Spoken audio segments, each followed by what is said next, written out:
Test 1 2 3. Test 1 2 3.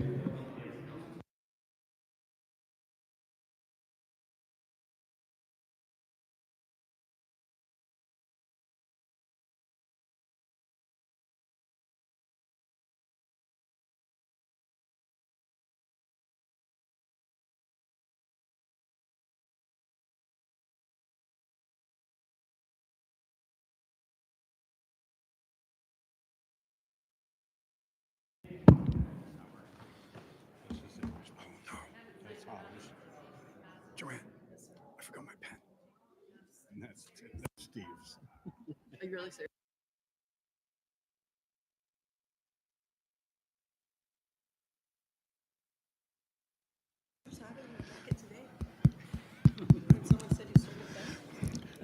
Good evening, everyone. Let the record indicate it is now 5 o'clock, and the Warwick City Council Finance Committee has been called to order. Before we get into the actual items in the bid package, I am going to ask our council solicitor, Mr. Walsh, to just address this body before we continue. So if you could do that, Mr. Solicitor. Thank you, Mr. Chairman. What you may notice this evening is that the committees have been expanded. So Council President Sinapi was duly installed on January 7th and used his executive authority over the legislative branch to, as we normally do, appoint the committee chairs and the members of said committee. As you know, as you may see on the agenda on another committee this evening, the rules package is going to be discussed. That rules currently contains a proposal to codify the expansion to 4. But at this point in time, it is duly within the authority of the president to convene this body, these committees as 4-person members, which has been appropriately posted in accordance with all of the laws. And so the committee is in order to proceed.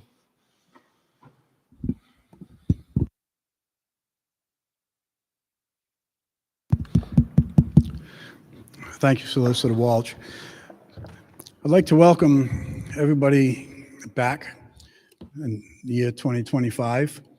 For me, it's kind of deja vu. We start our second term, if you will, as finance chair, and I'm very happy to do that and very happy to work with you all and look forward to doing so.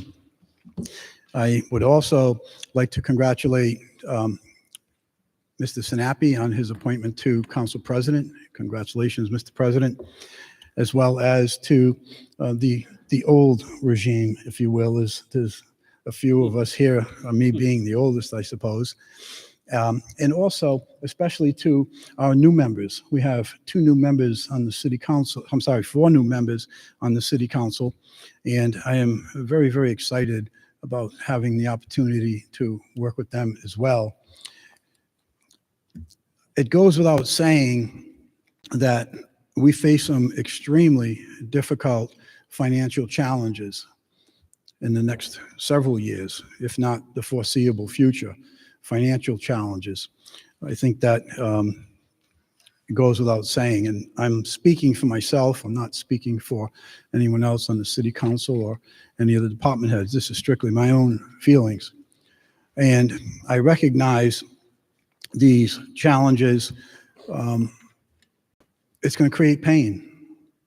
It's going to be painful. We're going to have to make some painful decisions. My important position with this is I cannot allow 100% of the pain to be borne by the taxpayers. I won't do that. This is going to be a shared pain. And to say we don't have financial difficulties is, just simply not admitting it.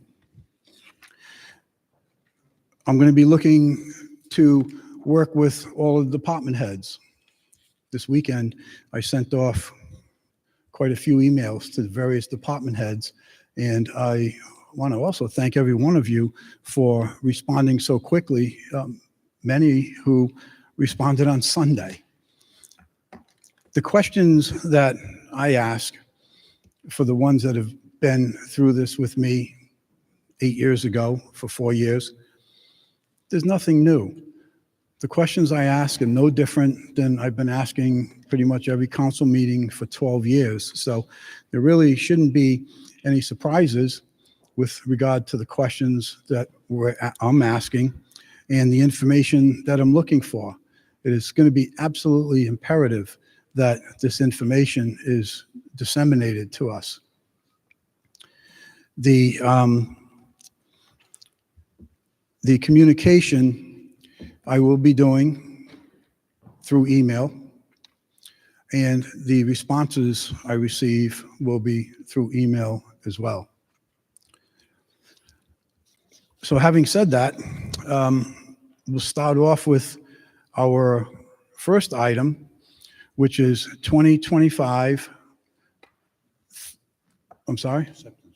Oh, I'm sorry. Let me see. May I have borrow my sheet, please? Joanne's taking care of that for me. We have the acceptance of the minutes on the committee meeting held on December 16th. May I have a motion? Move favorable action. Have a favorable? We have a second? You. I'll second it. You guys? Yeah. You abstain. We have 2 abstentions. Okay? Now we have to call a vote. With that said, I need a motion. You got a motion. You have to And vote. second? You got it. All Mr. in Chair, favor? Aye. Yes. so you're going to have to abstain too on the minutes, as you weren't on the finance committee at that Oh, time. good point. No, that's right. Good point. Thank you. See, you got me in trouble already. I know. It worked. It worked. I second the motion. I vote in favor of the motion to accept the minutes. So, so hold on now. There's only one person on this committee that can vote. How do we handle this, Solicitor?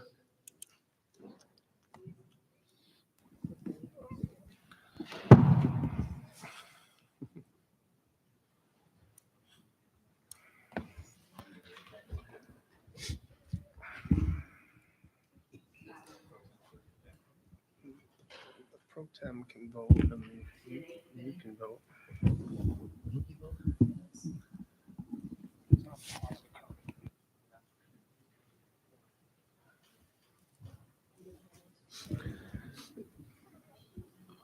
For the membership that was, for the 5 of you that were at the prior council, I'm sorry? we're just going to make sure there's no objection to the approval of the minutes. So to the,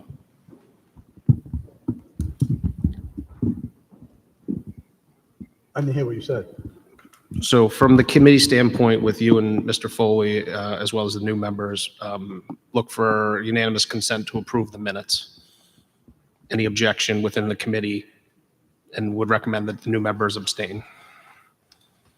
Do it that So way. it'd be unanimous consent. So speaking to you and To- Mr. Foley and to the right. 4 of you seating at the table, is there, what you would ask, is there any I move unanimous consent to approve those minutes. Is there any objection? Okay. Hearing none. If there is none, any abstentions, let them be noted, and then approve That it is through you. Well seating. said. We have unanimous consent. Do we have any objections from the committee? Any exceptions? Hearing. Abstain? Okay.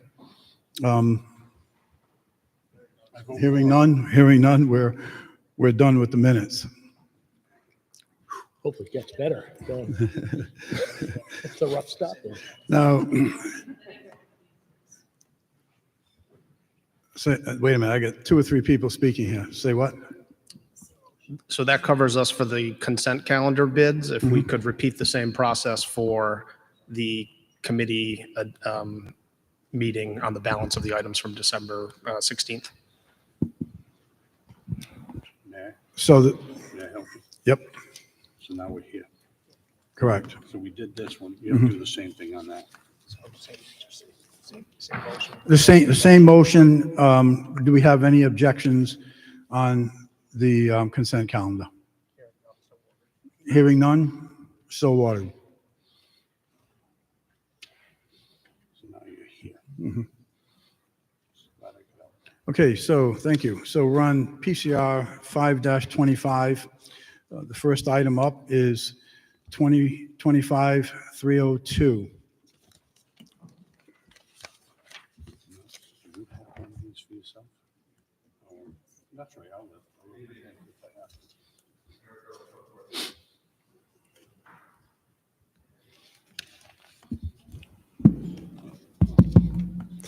Eric Earls, Public Works Director. Good evening, Director. Good evening. Okay. This bid is for replacement parts for various vehicles. DPW received 8 bids. Recommend award to all 8 of the vendors in the amount of $886,600. This bid is in conjunction with bid 2025-30.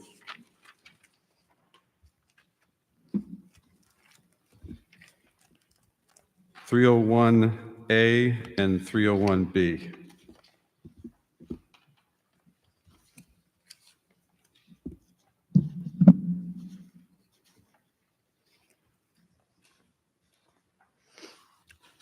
Bear with me 1 minute.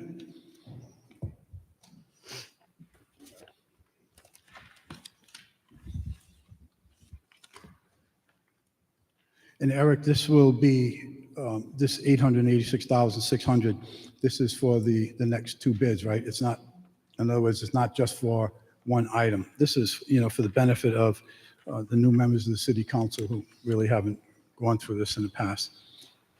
Correct? Yeah. So this would allow our automotive division to go out and purchase parts for, with regard to, this one and then the next 2, A and B, for essentially all the parts in our fleet that we maintain.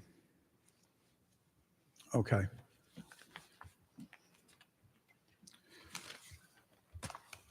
Eric, who provides the materials or equipment that you're looking to get bids for to these vendors?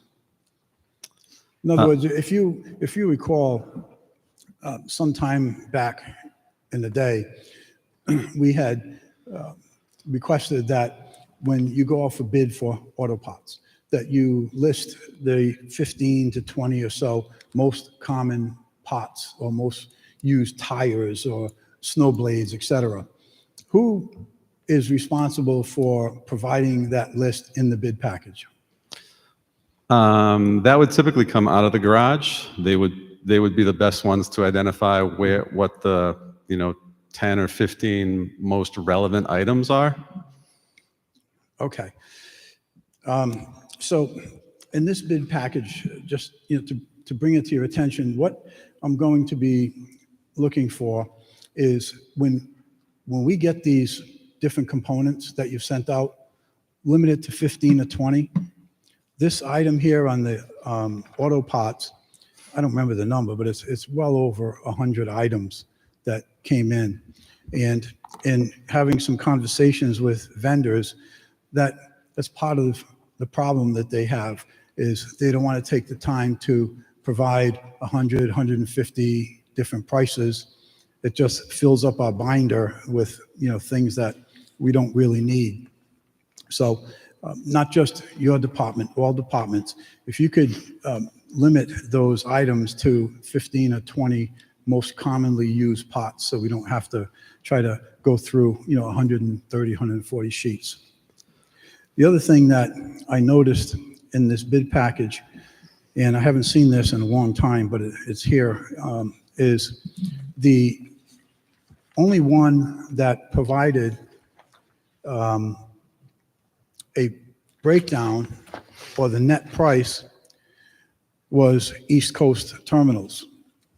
When I looked at the other vendors, all I saw was a discount, 50%, 40%, whatever the discounts were, and I did not see any list price.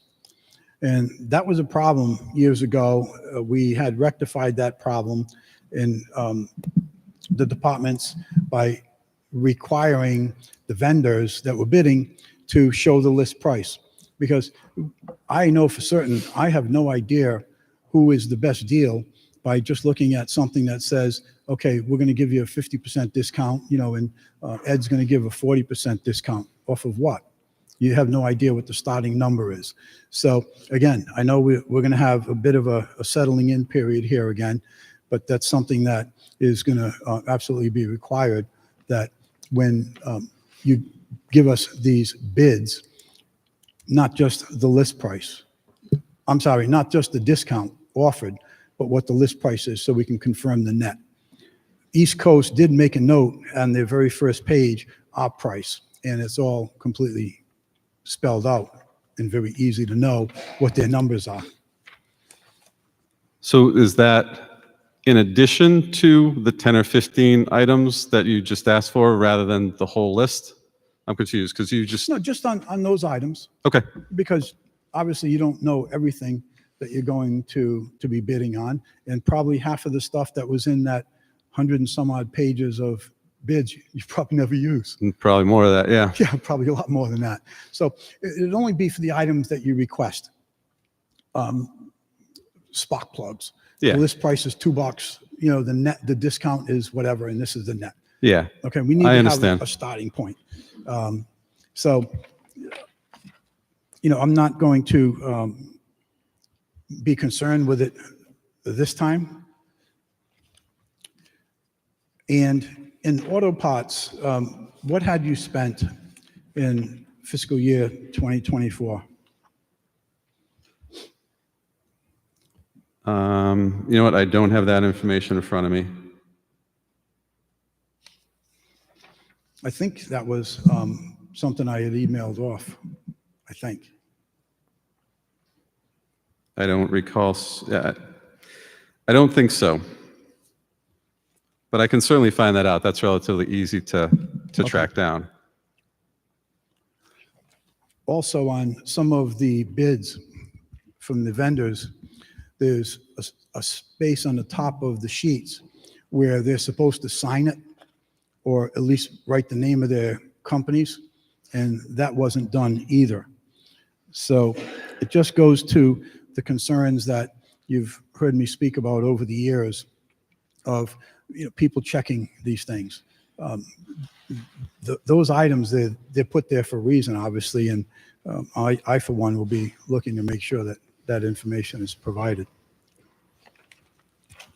Are there any questions from members of the committee regarding these pots? Any questions? No, I have none. Councilman Napper, any questions? No. Okay. Any questions from members of the committee? I'm sorry, the council. Are there any questions from members of the council? Hearing none. Are there any questions from members of the public? Do we have any questions from the members of the public? Are there any questions from members of the public? Hearing none, I need a motion. Sorry. Oh, I'm sorry. Correct.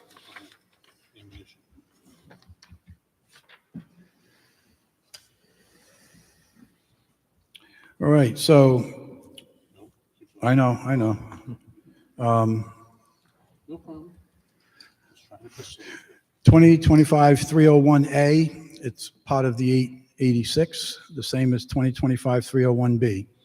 We're going to move down to ammunition, bid number 2025-327, item number 4, and it's found on page 8.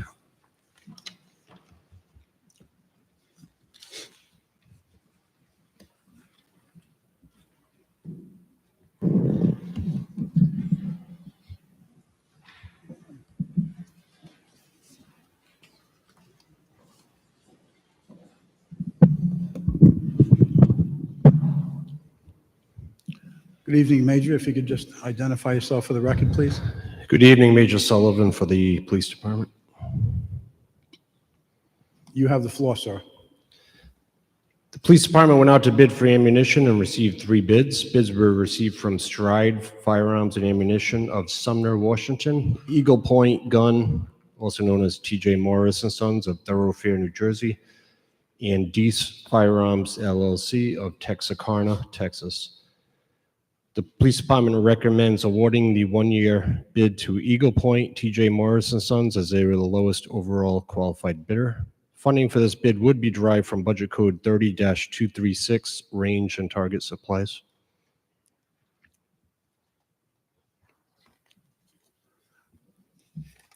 Thank you, Major. I reached out to you yesterday and asked you actually a lot of questions, and I want to thank you for getting back to me so promptly with those answers. Some of the questions I had asked: how many officers do you have currently serving? How many officers are required to qualify? The dollar amount spent in 2024, 2025, how many rounds in stock now, et cetera, et cetera.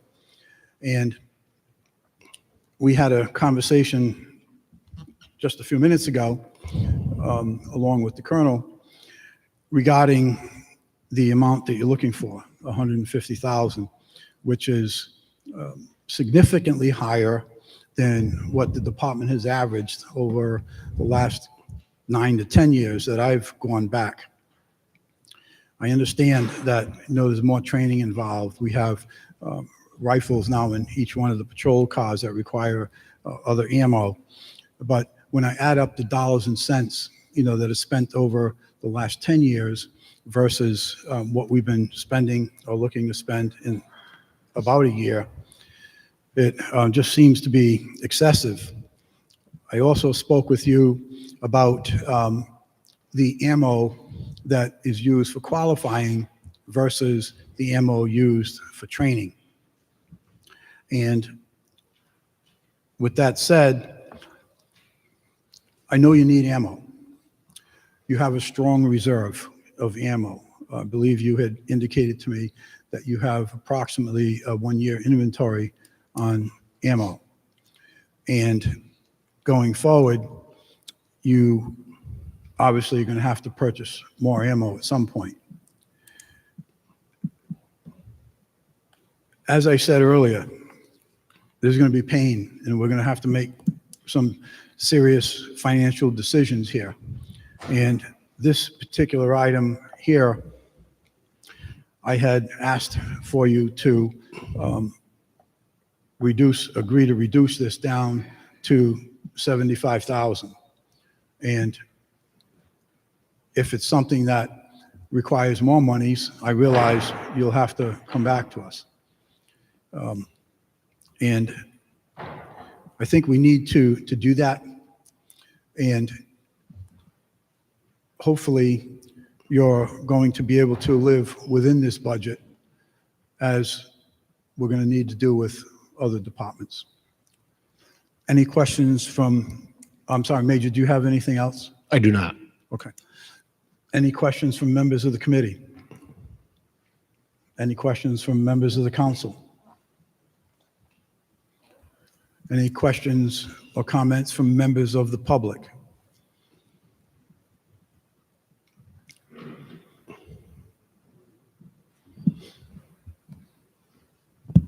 Thank you, Mr. Chairman. Please identify yourself for the record. I have a couple of quick questions. Please identify yourself for the record. Oh, Rob Cody, Ward 7. I have a couple of quick questions, curiosity, and since I do have a little bit of experience. So I went through the budgets for the last 20 years, and the average expenditure on ammunition for 20 years was $20,600 per year for 20 years, which over that 20-year period amounts to $412,000. Now, in April, the police department came before us, and they testified that they had 230,000 rounds in stock, predominantly 9mm. And when you calculate that out on, and conservatively wise, when you calculate that out on what you can purchase that for, that's about $73,600 worth of ammunition in stock. So they then asked for $250,000 worth of ammunition for AR-15 and 9mm. And when you look at the bulk prices of that, that came out to about 760,000 rounds of ammunition that could be bought, the exact specified ammunition that you can buy that from bulk suppliers online. Now we're looking for another $150,000 worth of ammunition, 9mm, which right now you can purchase that anywhere from 28 cents a round to 32 cents a round, mostly around 32 cents a round for the exact specified ammunition that they're looking for, the Federal 124. Exact specified. That amounts to 468,000 rounds of ammunition. So it just begs the question, 73,600 rounds that we had in stock. I'm sorry, we had 230,000 rounds of ammunition, 760,000 that we bought. Now another 400, a million and a half rounds of ammunition for the city that's supposed to be the 5th safest city in New England. So it's developed a lot of questions for me, but the biggest thing is now when you look at the purchases, the allocations that we've asked for since April is $430,000 thereabouts, $436,000 worth of ammunition, but in 20 years, we've used $412,000. So how is it in 8 months, all of a sudden, the safest city needs more ammunition than we've purchased in 20 years? So given the state of our affairs, our unfunded liabilities, the bills, the budgets, I mean, we have to look at this. And I guess one of the questions I would have to ask, a couple questions, but I'll probably have to ask them formally in a request for public records, but I would ask through the chair, how many rounds of ammunition are used for qualifications? Major? The very basic qualifications required by state law. We have 163 current is our manpower. Each officer qualifies twice a year. That's legislatively required.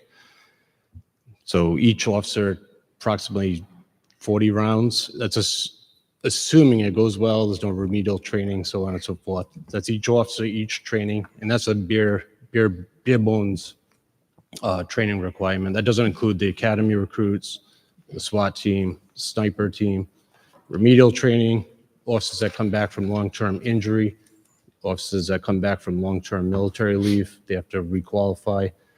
We added the patrol rifle that got fully implemented over the last few years. That accounts for a significant amount of ammunition. That's the current policing models of patrol rifle. That's unfortunately the way the world is going, that we carry those now. And that requires a significant amount of ammo. Just to put in perspective, a recruit that goes to the police academy is required to essentially walk through the door with 3,000 rounds of 9mm. How many? I can't hear you. 3,000. Each recruit for the academy. How many? 3,000, did you say? They're each required to walk through the door essentially, or the departments have to allocate for them for the training in the academy 3,000 rounds of 9mm ammo and close to 1,000 rounds of the rifle rounds, the 223. Okay, so even if you add that up, right? We're at in 8 months 1.5 million rounds of ammunition. 1.5 million. So it would beg the question, is there an inventory control? I would ask that when an officer comes in, do they have to check it out? Is there paperwork where they check out X amount of rounds that's kept in inventory? It just seems extremely expansive, the amount of ammunition. And the other question I have is, I used to shoot competitively in a marksmanship program, and we wouldn't practice with the best ammunition and with the most expensive. You practice with a less expensive ammunition, and for when you're in a match, you use your match grade ammunition. So what I'm seeing here is we're buying the top of the line, highest quality ammunition, but from when I'm looking at your pricing, and your pricing isn't broken down per round or per box of rounds, it's just you have, okay, this is how much we need. It's not broken down whether you're buying lots of 1,000 based in 50-round packages or whatever. So we don't know what you're paying per round, which is really the number that you need to have. I'm figuring when I did the calculations before on your 223, you're paying more than 100% more than what you can buy that same ammunition on round for from bulk suppliers. So, I mean, I think the council needs to know the bottom line. how much are we paying per round? How many rounds do we have? What is the inventory control process? Because even if you're qualifying with, 100 rounds on qualifications, I mean, I think it's disturbing from when you look at the amount of ammunition that a police department is acquiring in such a short period of time. I think it gives people reasons to be concerned, and some people get nervous about that, hey, is something going on? Why are we buying so much? And so I'll put forth a public records request asking those, but I think that the department owes the finance committee some numbers on a breakdown of what you're paying per round, specified rounds. Thank you. Major, I believe you had answered some of those questions to me earlier, correct? Yes, sir. I believe in elaborate. Okay, could you just elaborate on that, please? Yes. So what I included was all the breakdown of trainings and what's required between training academy, our upcoming training academy, the SWAT training, sniper training. I mean, it goes on and on, all the training that we have that it's required. It's not a luxury. It's a necessity at this point. I also have the breakdown of the this current bid that is before us tonight, the per 1,000 round pricing. That's, again, readily available for anybody that wants to see it. And for the record, earlier today, you had also sent me copies of your purchase of ammo, which it does have the breakdowns on those items, such as the 9mm Winchester WSA 124. It shows it at 48 cents a round. Is that correct? Yes, if that's what your math shows. I didn't break it down per round.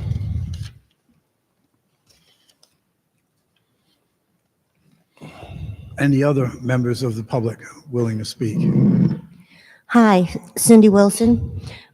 So I have a question. I don't know a lot about guns. I'm actually afraid of guns. But who keeps the records? So who could I ask to say, how many rounds do we have now? Like, is it one person? Is it a group of people? Who exactly is responsible? You could also do a public records request if you wish to seek that information. So And that would tell me who actually keeps the records as well? we have range personnel that maintain the inventory. We have inventory location at the police station, which is in a locked office and then within a locked safe Okay. with very limited access. And our secondary location is at the police range. That's in a locked range, within a locked office, within a locked safe. So at any time, is anybody doing a, peek and check, like we're supposed to have this many? Do we have this many? Are we sure nothing's Yes, being? they do keep inventory measures as they're using it.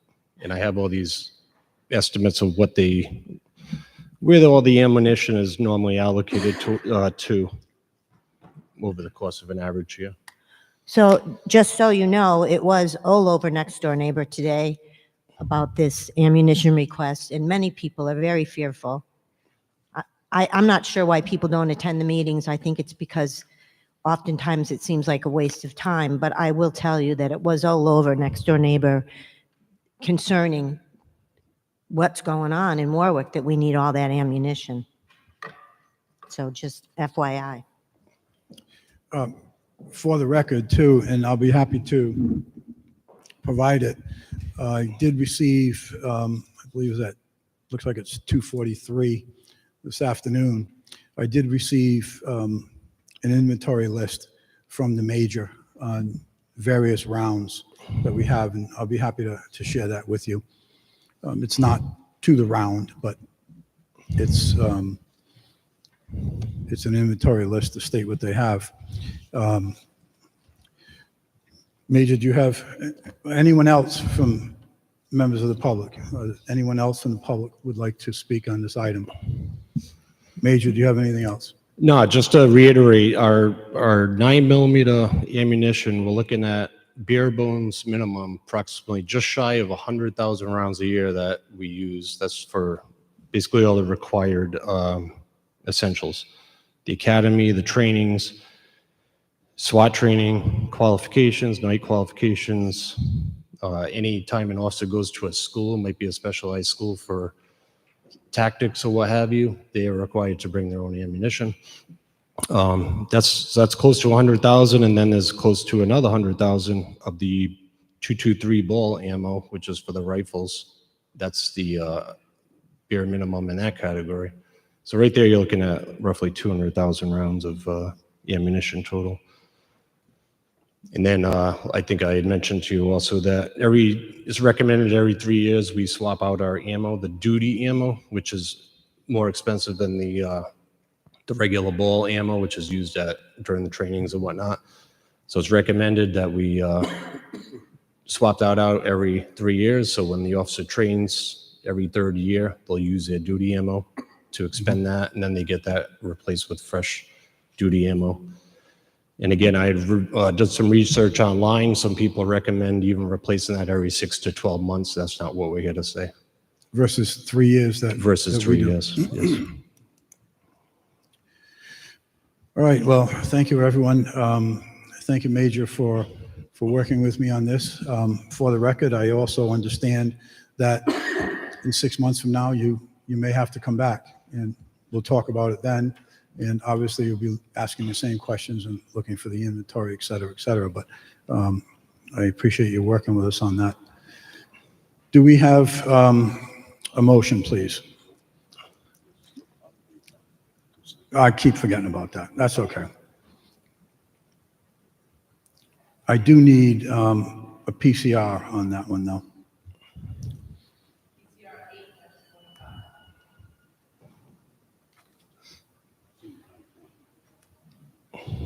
So we have a PCR on this. The PCR, the motion will be to amend the request of the police department for ammunition from 150,000 to 75,000. Need a motion? I'll make a motion to amend from 150,000 to 75,000. I need a second. Second by Councilman Napper. Any further discussion?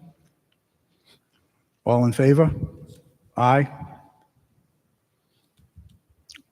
Motion passes 4-0. I did not vote for it. You abstained? I didn't vote. You didn't have to Okay. do it. Against. You got to do Oh, the sorry, okay. opposition too. Anyone opposed to this? Yes, I'm voting no on the amendment. Okay. So we have 3 yes and 1 no.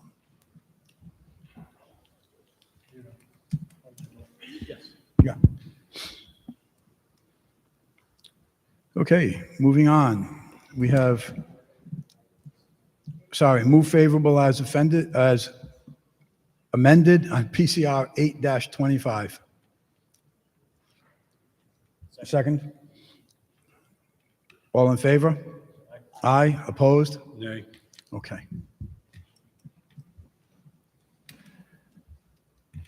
Item number 5, 2025-334, found on page 10, for the purchase of 2 Chevrolet pickup trucks. Eric Earls, Public Works. Public Works is requesting vehicle purchases for the Water Division supervisors. Councilman Lattiser, you had sent over a handful of excellent questions. We have 2 supervisors in the division that we haven't had in a while. So these trucks will be going to the supervisors. The current two supervisors were previously both foremen. They are currently driving their foreman's vehicles. The foreman's vehicles have utility bodies, which allows them to store their tools and locked boxes on the side. These trucks are more standard, basic pickup trucks with the plow package. So when the supervisors, when we have, right now the job is posted for the 2 foremen. So when we have the 2 foremen, they'll get the trucks with the utility bodies, and these will go to the supervisors in the amount of $121,970. Do you have any questions from members of the committee? Any questions from members of the committee? So I do. Director, I had, one of the questions I sent over was, did the department go out for bid for these 2 trucks, or did you just rely on the MPA?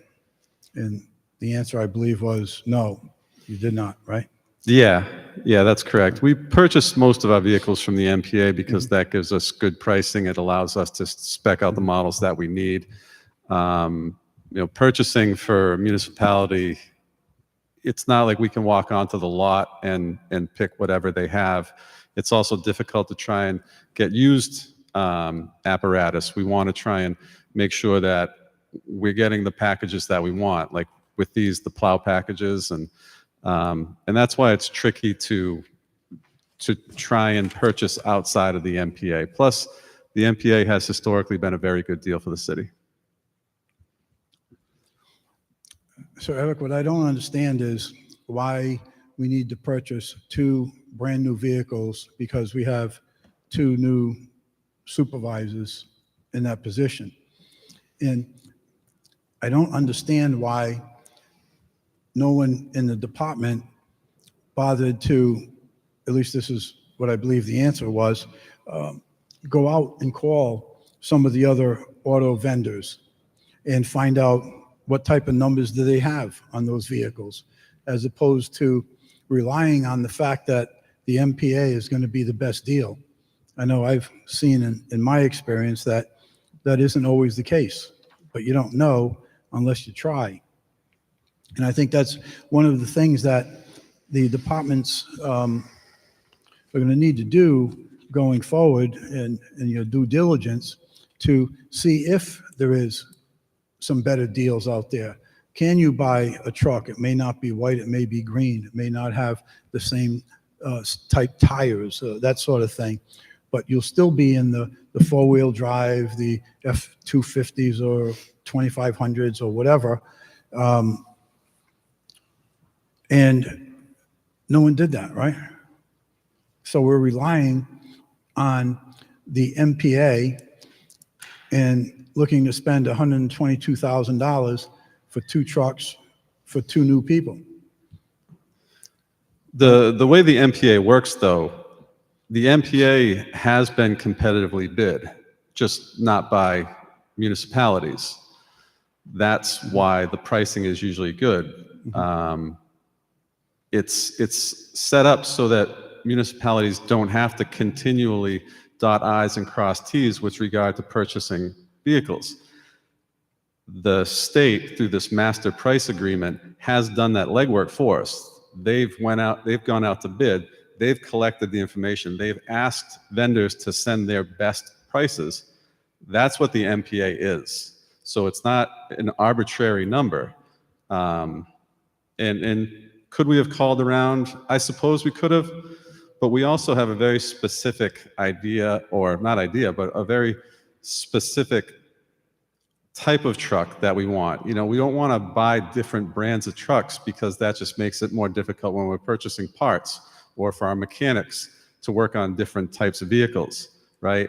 So we've been buying Chevys for the supervisors. So here are 2 more. Again, now that makes it a lot easier for our mechanics to do the preventive maintenance. They're not worrying about bringing in a Toyota or a Ford or a Chevy.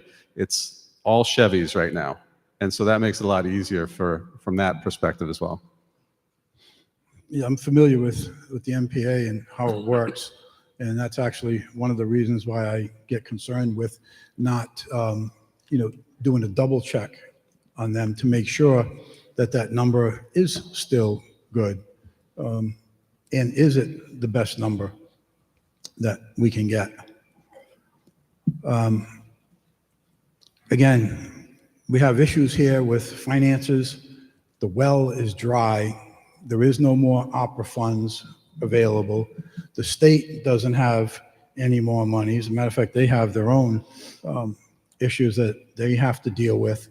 So what, again, speaking for me personally, I'm going to be looking to everyone to be doing a little more with a little less. And given our current situation between what's going on with the finances of this entire city, I do have a very strong concern about just going out and spending another $122,000 on 2 vehicles. And I would probably be more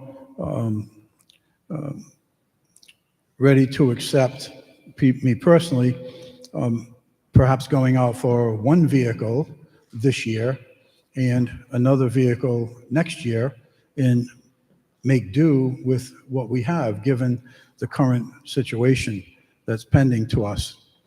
Is this something that you would be willing to agree to?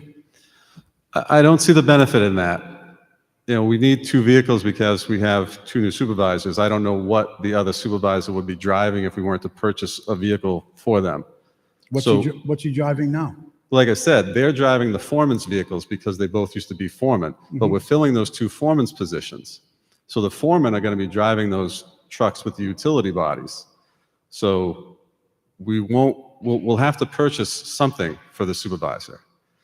And I know that this doesn't matter that much, but this is a water division purchase, and the water division is an enterprise fund. And so they have money in their capital budget for these types of purchases. Well, so do other people. You know, other departments have budgets that were approved by this council, and concessions are being made. So what you're saying is you're locked in to absolutely must have 2 new vehicles for 2 new supervisors for $122,000. We can't go with a new vehicle and perhaps go out and shop around for a late model used vehicle that would serve the same purpose. I'm providing you with what my recommendation is Okay. for this water division, which is part of Public Works, and I'm the Director of Public Works. This is my recommendation. I don't know what else you want me to say. Okay. All right. Do we have any other questions? Councilman Rex. Thank you.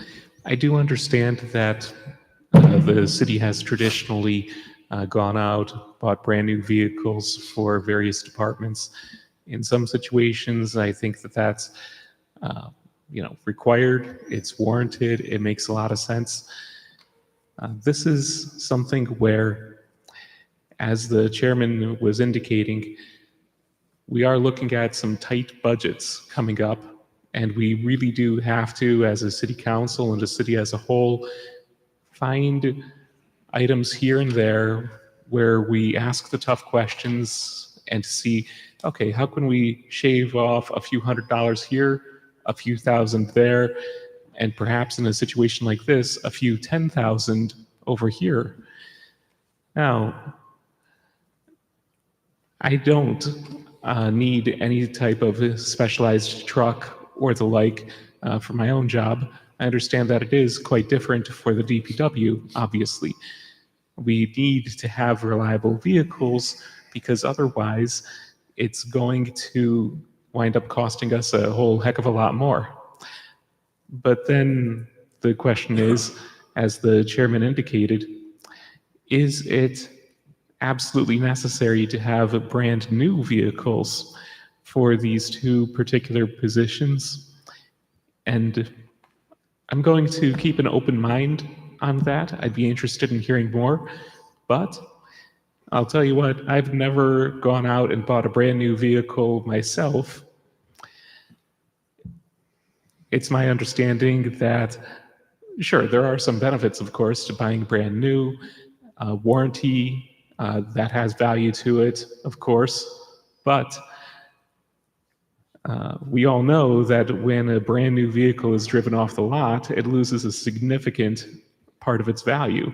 So I would be curious about shopping around, seeing what's out there that's 2, 3 years old, reliable, at a much more affordable price. I'd be interested in hearing more about those types of options. That's all my comment for now. Thank you. Any other members of the council? Any members of the council? So, again, I think everyone you need to realize what we're facing here in the future. And we need to start by tightening that belt. We certainly need to start, as I said, doing a little more with a little less.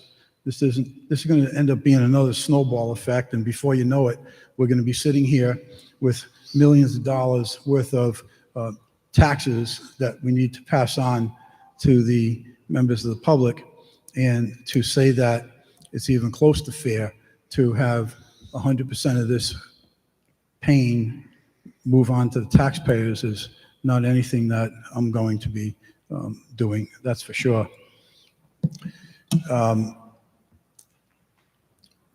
Any other comments from members of the public?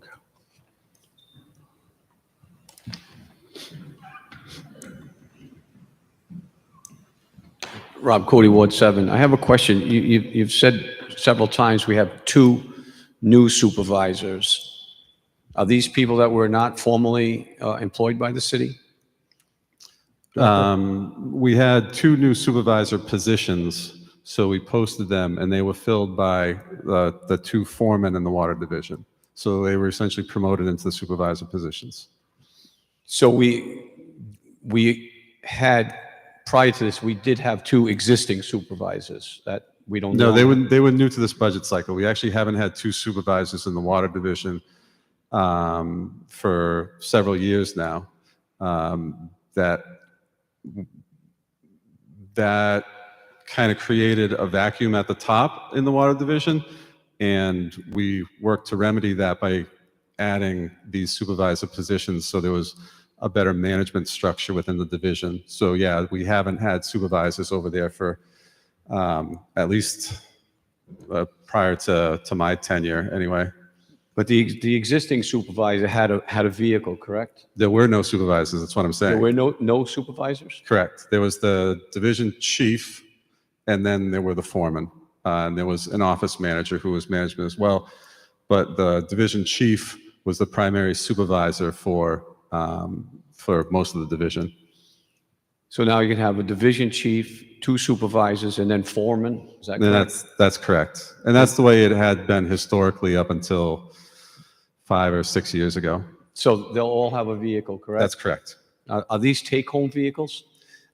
For these positions, they would be, because they're on call 24/7. They would have the option to. Not all the people that have that option do take them home, but it would be an option for these positions.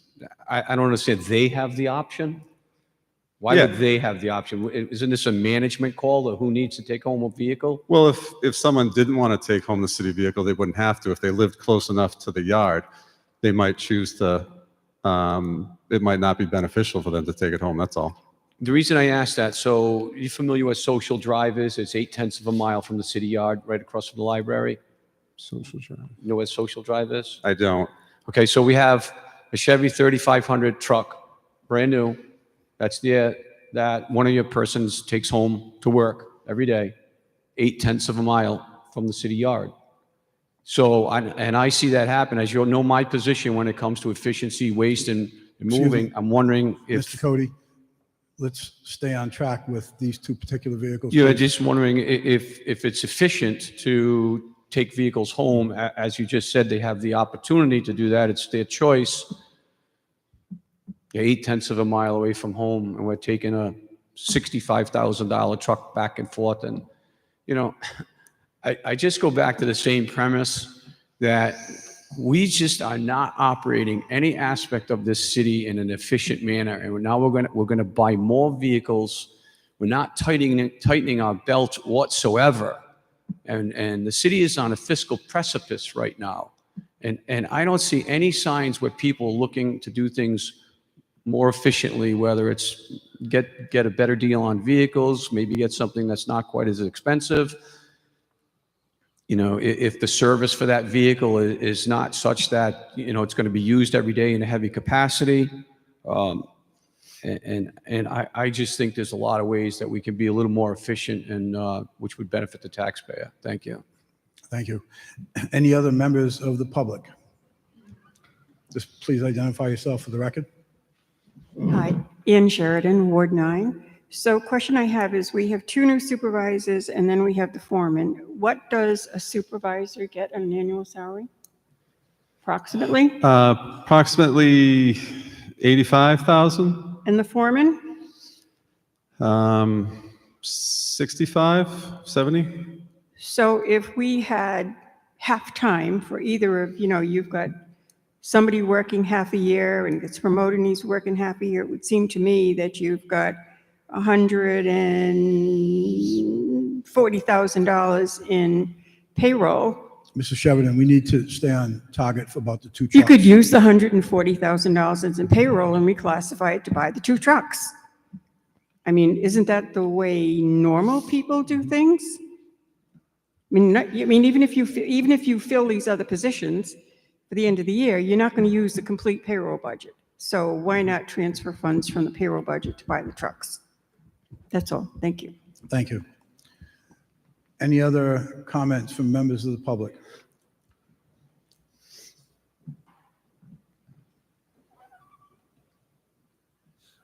My name is Richard Langseth, and I live on Budlong Farm. And I'm wondering, 3,500 is a pretty big truck to have a supervisor drive around. I noticed the Rhode Island DOT has a lot of... 2,500. 2,500. Oh, I thought it was 3,500. I thought that's what I just heard. So my comment is less meaningful now that it's a 2,500. But in any case, I just don't understand it. Is the supervisor doing work, or is he going to get parts somewhere and coming back? I mean, seems like a pretty heavy duty vehicle, but it is what it is. Thank you. Thank you.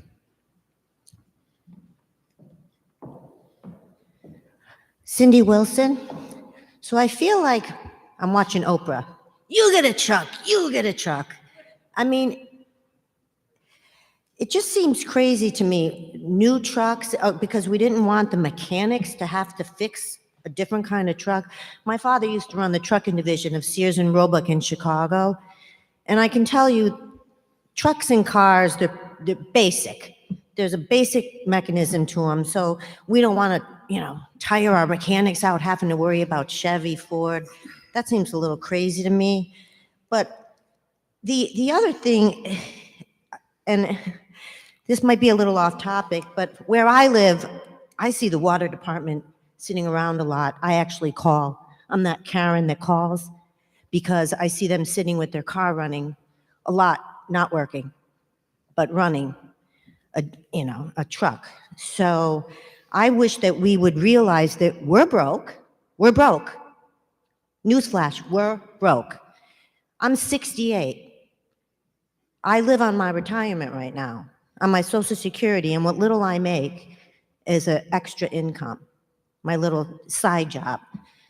And it's a struggle. It's a struggle every time something goes up. And so the taxes going up are a struggle. And we have a high population of senior citizens in Warwick. And honest and true, because, and you, those of you that know me know this, I rent out a suite in my house, and so my house makes money. If it didn't, I would be out of here. You would just see a flash, because I would never stay here. Because this is just so ridiculous. We need to get them 2 new trucks. I wish I could go out and get myself something new. I drive a 2015 Toyota, okay? And it's fine. It gets me where I want to go. So I don't think that we need to get the new supervisors new trucks in our broke city, because we're broke. We're broke. Thank you. Any other questions from members of the public? Do we have any questions from members of the public? I'm going to request a PCR on this item as well. PCR 9-25.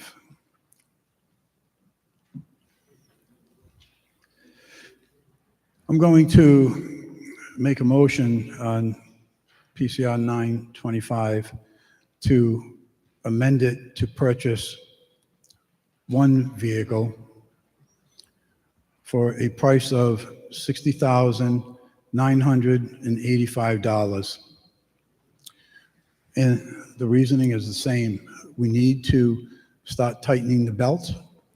We need to start recognizing the fact that this financial problems that we have to deal with is going to have to be paid for. So I'm making a motion for PCR 925 to amend it to one vehicle in the amount of $60,985. Do I have a second? Do I have a second? No second. The motion fails.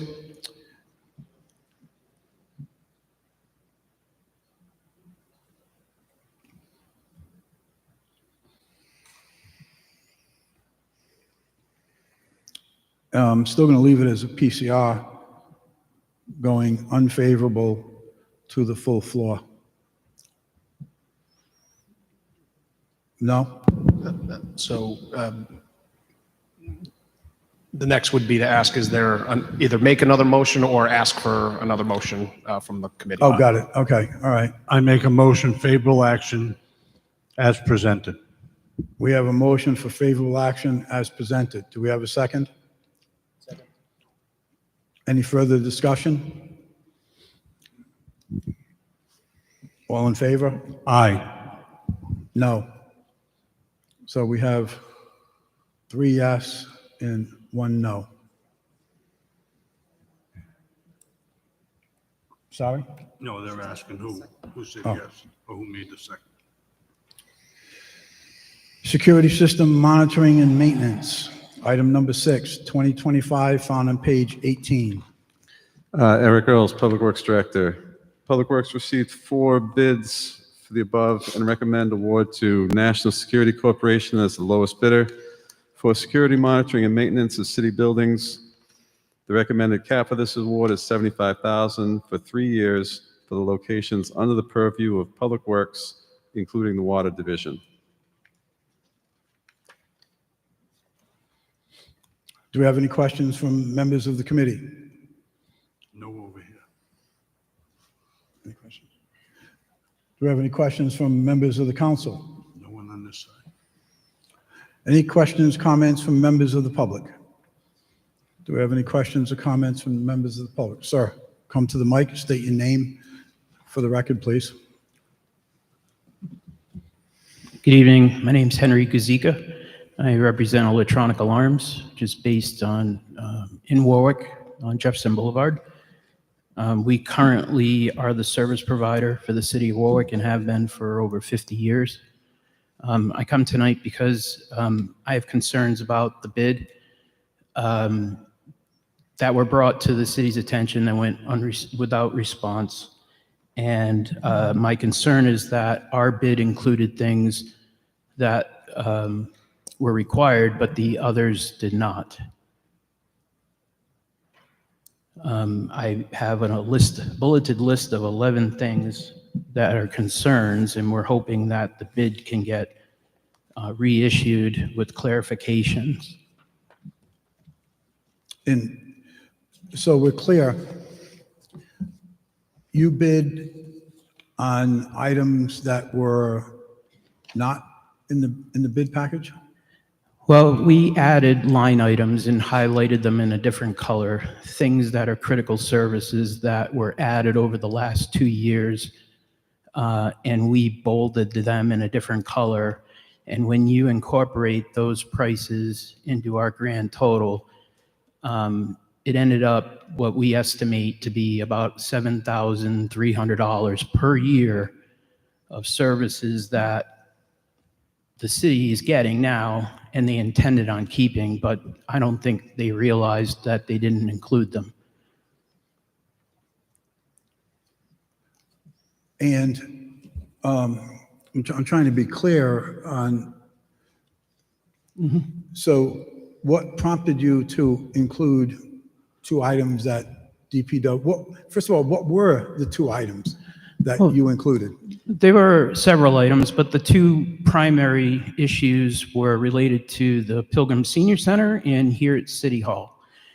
City Hall has an existing security camera system that is subscription-based. It's a cloud-based system. And we did some installation work for the city over the last 12 months or so. And in that bid, or in that award, we highlighted and told the city that going forward, when the next bid renewal comes up, they're going to need to include that in the bid. And they didn't do that.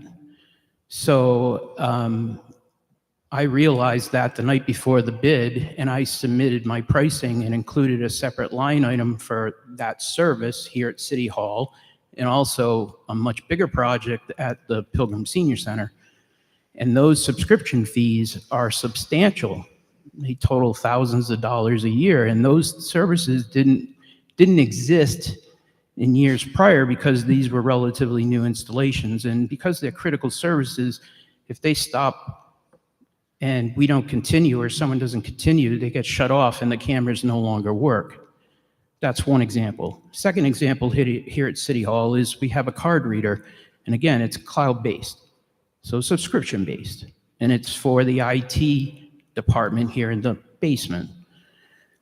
Those are all fees that we have to repay another provider, and we also have to pay for cell data plans for these and so forth. So not to get off the subject, but these aren't arbitrary numbers. These are numbers where we have to repay the subscription on the city's behalf. That said, I don't think it wasn't intended, but these are very important things. And when you look at our price, we're normally and have been the lowest responsive bidder for years and years and years. We started in 1969 here in Warwick, and for over 50 years, since before I was born, we've done work for the city each and every year. So we're asking that you take a look at the bid, and I was able to come up with a dollar amount that if you were to take that dollar amount and adjust our bid, we would be right there with everybody else. But the concern that I have in hearing this is the department put out a bid request. They had specified in that bid request what they were looking for a bid. The items that you added on were not something that they had requested you to bid on. True, and I brought that to the city's attention on December 2nd in an email to Robert Greenway, the main point of contact, and I haven't still gotten a response. Was that after the bid opening? That was the day of the bid. I submitted it and said, hey, for clarification, we had to add a number of things, and they were all bolded in separate line items, so it's not like a lump sum price. So my feeling is if you take out the things the city didn't request, it's a $7,300 difference per year for 3 years. But when you submitted your bid, you didn't add that on as an option? You just included it in your bid, right?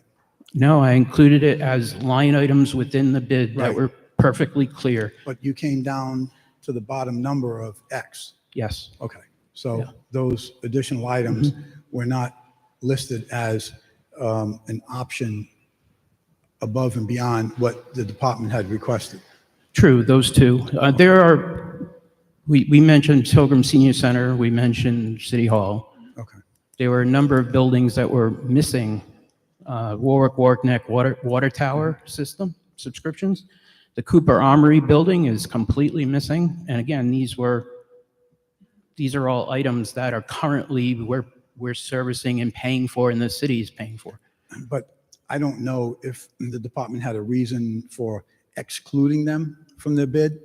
They didn't answer when I brought it up. But the issue here is that they sent out a bid request. And in that bid request, they asked for A, B, C, D, and E. And they didn't ask for some of these other items that, while you were accustomed to having them as part of the bid package over the past several years, it wasn't part of the bid package now. And you added it in, but you didn't put it as an alternate to the original bid. But what are we going to do with the existing, the bid isn't, so we're going to shut off all those other services that aren't included? That's not for us to determine. You know, they have to live with whatever it is they're doing. I have no idea. We're here to discuss the bid. Eric, do you want to comment on that? We had, and not to throw anyone under the bus, but we had Phil Carlucci, MIS, review this bid before it went out to make sure that, you know, we were dotting the I's and crossing the T's. And so we felt comfortable with the bid when it went out. And, you know, with all due respect, once you get to the base bid, electronic alarms still isn't the low bidder. So regardless of what their argument is about items that were included, were not included, additional stuff, based on the bid that we have, they were not the low bidder. And that's, to try and rebid it now, you just can't, because everybody's prices are out there. So we're comfortable with our recommendation for the low bidder. I'd say that my pricing, if you take that number, we're at $15,500 some odd dollars, which is approximately $500 within the next closest qualified bidder. But not the low bidder. Well, does the city? But you're a Warwick company, right? Yes, sir.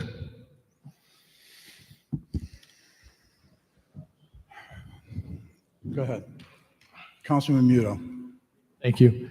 So just so I understand, so you installed some new systems in the past.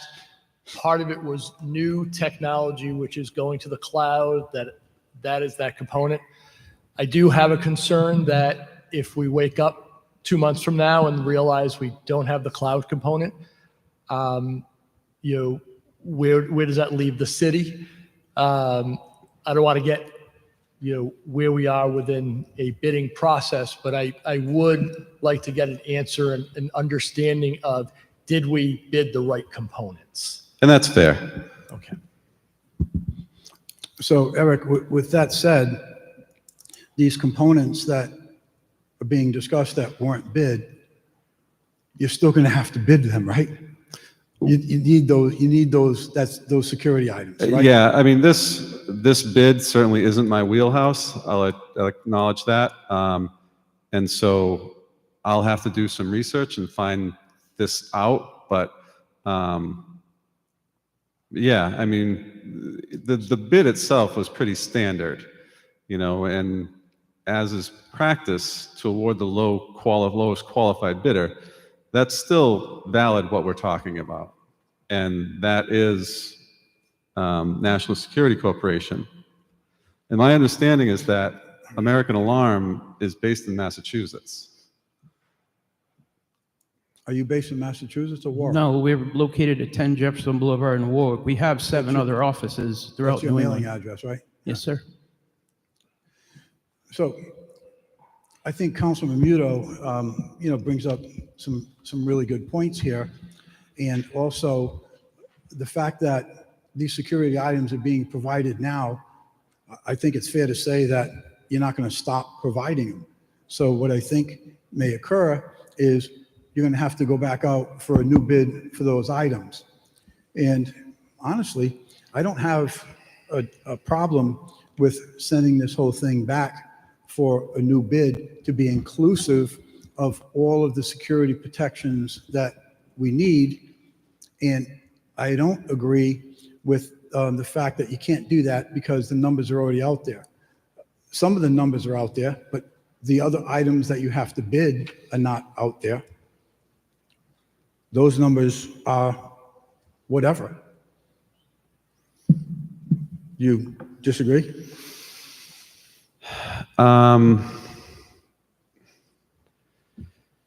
Again, I would recommend that we move forward with the award as stated in my summary. But the current bid expires yesterday. So one way or another, you know, there's decisions that need to be made. So, I mean, the current bid expires. We've seen where vendors have agreed to extend the bids. I have a problem with this bid that goes out and isn't inclusive of all of the security items that we're supposed to do. Now we have this issue where we have a bidder who not only bids these additional items, but highlights them and denotes them. Now, he didn't submit them as an alternate. I agree. But you're going to have to do something with these other security systems. I would highly doubt that you're just going to, you know, shut these security systems off, cameras, alarms, or whatever, and say, okay, you know, we're all said and done with that. We're not doing that again. So from hearing what I'm hearing, I think the appropriate thing to do is to send this out for a new bid and have it all inclusive of what the security options are that are required by us for these various buildings. Sir. Eric, the extra pieces that this gentleman has stated, if we hold this, can you investigate whether those are pertinent or necessary to the bid that you're talking about? In other words, I know you said Phil, who is our information gentleman, looked at it and basically signed off on it, for better language. Could we have that looked at again and seeing, because my understanding based on what I'm hearing is the monitoring is not there. That's what this gentleman added in. Okay. So what Chief of Staff Ascenti indicated just now is that Phil Carlucci said that, what was it? So some of the items that the... State your name for the record, please. Bill Facenti, Chief of Staff to Mayor Picozzi. Some of the items that the vendor included are not necessary. They're more of a convenience, and we don't necessarily need those items. They're stored, the videos are stored locally. We don't need the cloud-based service. Yes, please. So just to clarify, you're saying that our IT guy is saying that the items that he added on are not necessary for the bid that's currently in front of us? That, our IT guy is coming down the stairs. All right, Good thank idea. you. Good idea. Thank you, Councilman. 'Cause like Eric, I am not an IT guy.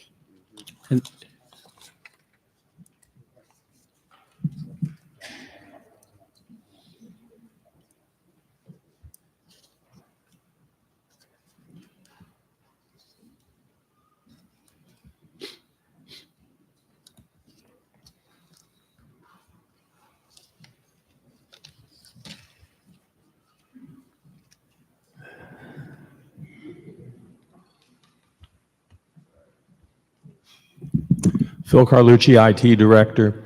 I want to reserve judgment on what I reviewed in the bid, other than locations and details and all that. I did not see the submissions, and I don't want to lay judgment on that. But just as something that he's bringing up as the cloud service, we have DVRs that digitally record those cameras. We spent extra money to get them networked in and all that wonderful stuff. And we have cloud access that lets us get to those videos, and I'm guessing provides us a secondary storage space for them. But it does not preclude us from being able to get to the digital recording that sits on our recorders. Those were purchased at each of the facilities that we have cameras at. I would say remote access to those is, for our particular circumstances, so far, has not been something that, it's rare that I would get a call at home in the middle of the night and say, hey, could you check and see if, widget's going on right now. Is it something we would want? I would have to review what was submitted, what they submitted, what the other companies submitted, look it over, see if there's alternative methodologies for remote access to those things, do an evaluation. So I don't feel equipped with the knowledge I have right now to be able to speak intelligently and say, yeah, these 3 line items that they added in are worth it, aren't worth it, can be purchased elsewhere or whatever. But the conversation, I think someone brought it up, boils down to take those services away. If the service provider is the low bidder, whoever was chosen, they're the low bidder. If we have to add on services afterwards, because what he brought up is, oh gosh, you're right, I forgot, or boy, that really is something that we would like to have, we go out to bid again, I guess, or you just buy those services from whoever the load service provider was for the base unit. That would be my evaluation. Councilman Napa, did you have anything you wanted to ask? Thank you, Director. Just to follow up, are you saying that without those line items, those additional line items in this current bid, we are not sacrificing any security to the current buildings, or are you not equipped to answer that question? I'm not equipped to answer that question. I don't know what those line items are. Thank you. So, fair enough. This just begs more concern on my part, because this is something that apparently has only been doing for the past several years. And if we've been paying for this service over X period of time, obviously someone has thought that there was a value to it and it was necessary. So I respect your position on that, Director, for simply stating that you don't know. I would offer up that being the current provider, and I don't think there's any surprises, there are situations that I have not been in tune with the services being provided by this company. That did not weigh into it. No one asked my opinion. But as those services come by, as is usually the case, you come in and you say, you're the current provider for these services. We need these services. We need a quote. That's how those services come in. We don't necessarily come in and say, here's how we need you to provide them. We just go and say what you're offering. I think that we need to get a PCR on this, please.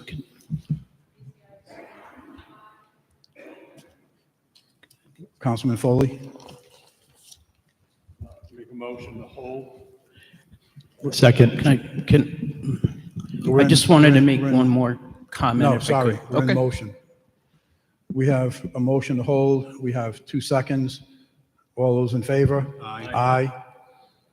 Any opposed? None. Thank you. Both Councilman Napa and Councilman Muto. And so, Chief, a question on this. We've got a motion to hold. We hadn't put a date specific. Or Eric, how much time do you need on this? Or Phil, how much time do you need on this? I think the next meeting is fine. I just want to make sure that the current vendor is going to maintain coverage while, because the contract expired, so Mr. while we review Gazika, it. would you put that on a record, please?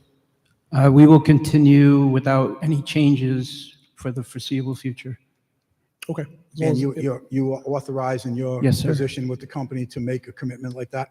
Yes, sir. Thank you. Let the record indicate the vendor has agreed to hold for the foreseeable future. Thank you. Thank you. Thank you for that, Chief. So the motion to hold till the next meeting, is that what it is? Okay, so we have a motion to hold till the next meeting, which is the 20-something or other? 27th? Yeah, 27. Motion to hold until 27th. All in favor? Aye. Aye. Any opposed? None. Thank you. Moving on. Item number 7, 2025-275, large diameter clamps found on page 21. Eric Earls, Public Works. The Water Division received 3 bids for large diameter clamps, saddles, and couplings, and are recommending the vendors listed below. Essentially recommending award to all 3 bidders. Eric, I don't have any questions on it other than one comment. And this is an item that the current contract expired December 16th. So again, this is for the Water Division. Do you have any idea why this thing is just coming to us now? I mean, we just talked about a contract that is expiring yesterday or today, but yet we've got one here that expired a month ago. Yeah, no, I apologize for that. I'm not 100% sure why there's a delay in this, and I'll certainly find out. As you know, there's been some issues with turnover in the Water Division.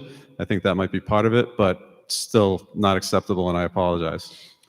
And, you know, I also realize that there shouldn't be just one person that can do a job. There should be a backup person, you know, to be able to step in and carry on with the normal day-to-day activities. But going forward, I know from my perspective, I'm going to be, you know, weighing in heavily on getting these items presented to us in a timely manner. Do we have any questions from members of the committee? No. Any questions from members of the council? Not on this side. Any questions from members of the public? Any comments or questions from members of the public? Any questions or comments from members of the public? Thank you, Eric. He's staying there. He's just staying. Yeah, just hang on to that mic, Eric. Item number 8, 2025-310, found on page 23. Similarly, the Water Division received 3 bids for pipe fittings and valves and are recommending award to all 3 vendors. This current bid expires January 20th. The new contract will be 1 year from date of award in the amount of, with a cap of $55,000. Any questions from members of the committee? Any questions from members of the council? Any questions, comments from members of the public? Do we have any comments or questions from members of the public? Sir.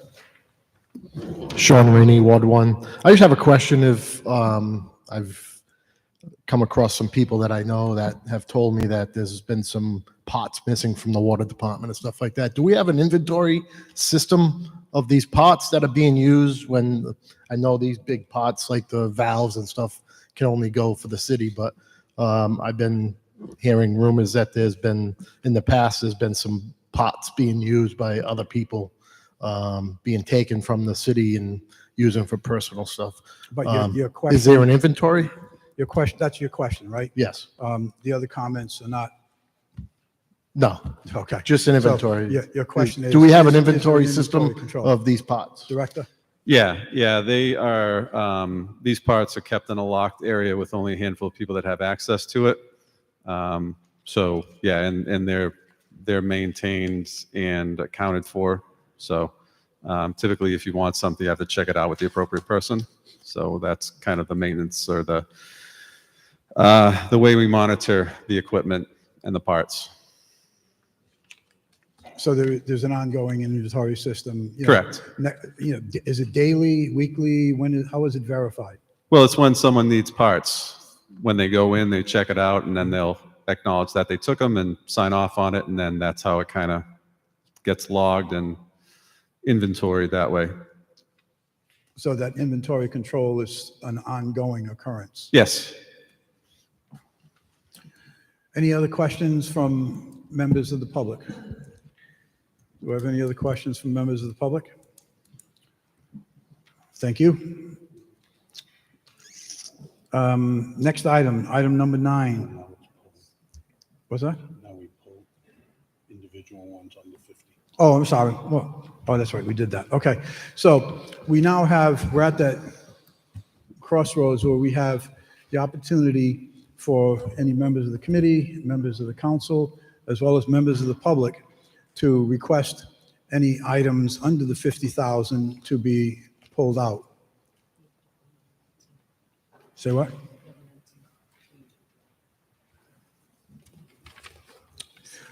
Got it. Thank you.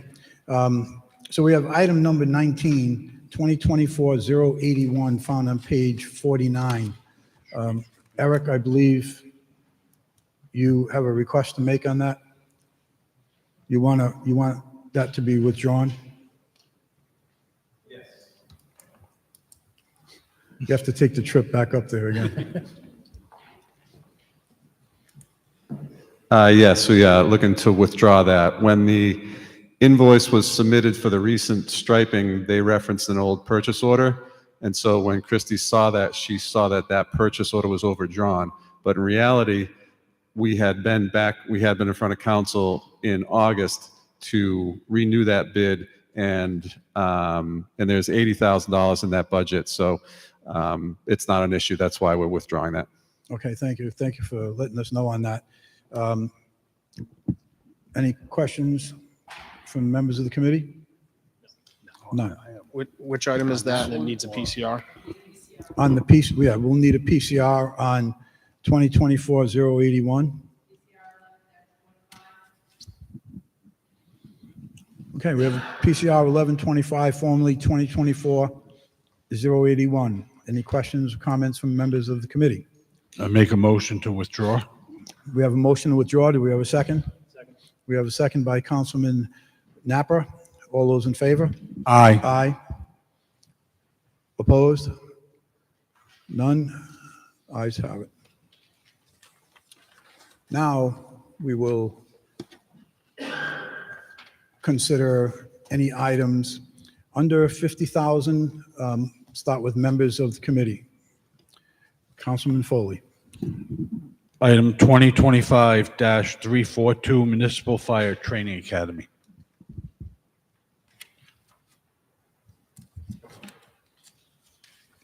Thank you. Anything else, Councilman?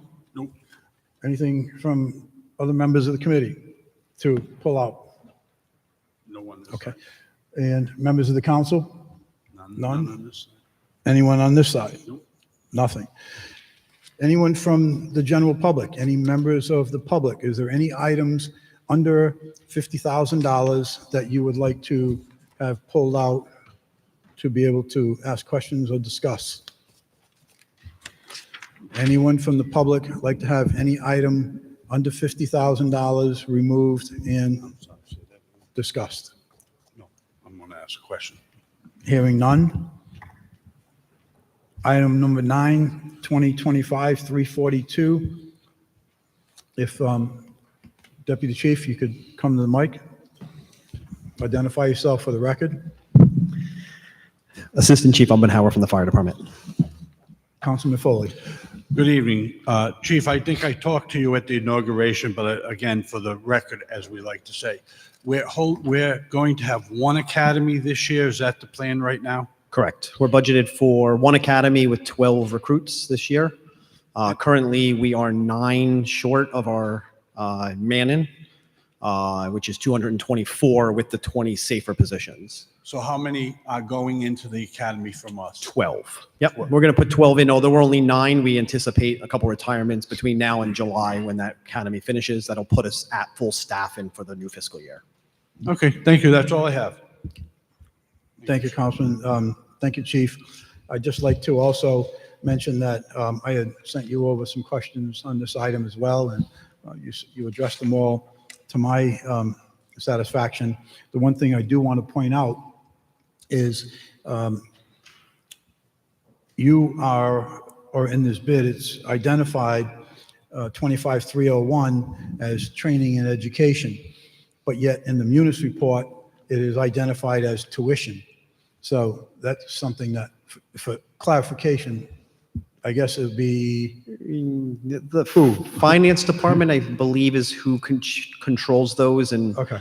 there's always a discrepancy between the title of the budget code and the description of the budget code, where it shows, depending on how you're looking at it in munis, it shows one way in one spot and then another way in another spot. So how that's configured, who makes those decisions would be the finance But department. Who makes at least, should be one or the other. Yeah, it is training and education for the last at least 10 years that I've been at this microphone. Why it changed to tuition, Yeah. I don't know why it's showing that way on the munis report. I'm sure finance can tell you why that shows that way. Either way works for me. I don't care as long as it's one tuition. way. Okay. All right. Any other questions on this item? Members of the committee, members of the council? Any questions from members of the public on Rhode Island Municipal Fire Training Academy? Any other questions from members of the public? Okay. Thank you.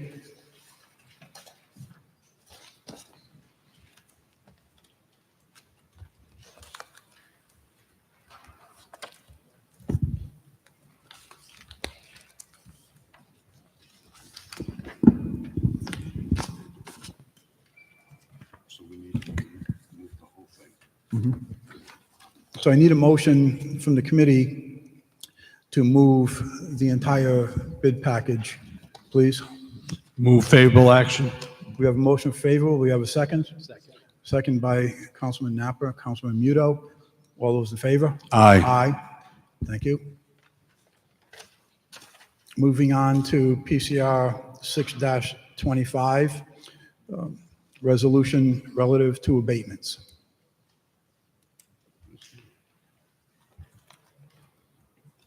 Is anyone here for the abatements?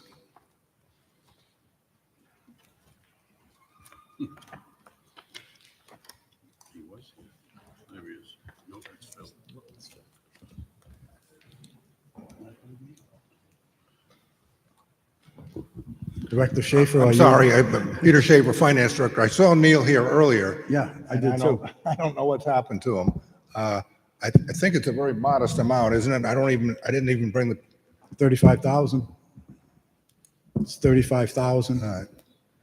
well, I'm sorry, I apologize, and I just didn't even bring the paper because he's usually right here testifying to you, and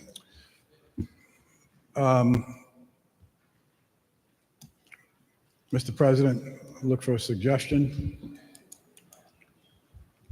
First, are there any recusals that need to happen based on the abatement list? Because I know I have two. So I shouldn't be weighing in on this unless and until those are pulled. Chief?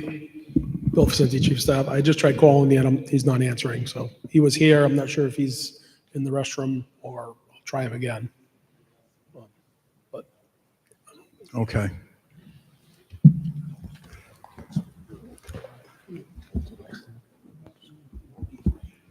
Billy?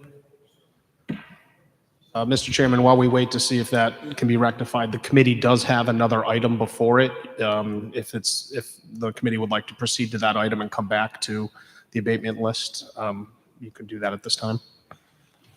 So the PCO 1524 is also before the committee. If everyone agrees to move the agenda around, you can proceed to that item and come back to the abatements. Okay, let's, that's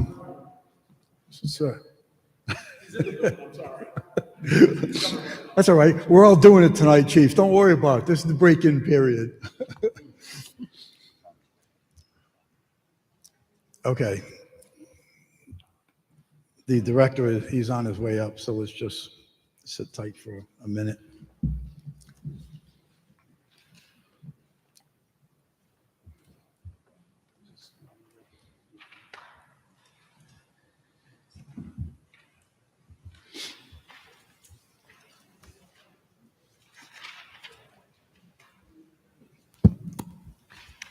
if possible, you can take this opportunity to separate out the two that need to be recused from. Sure.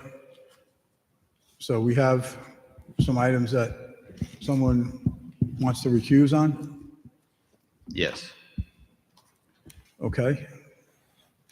And who is it and what is it? Defer to council solicitor.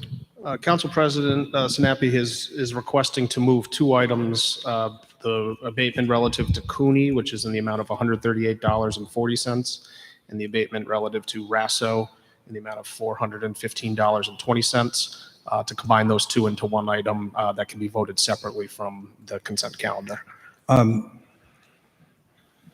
Counselor, could you identify them by the reference numbers, please?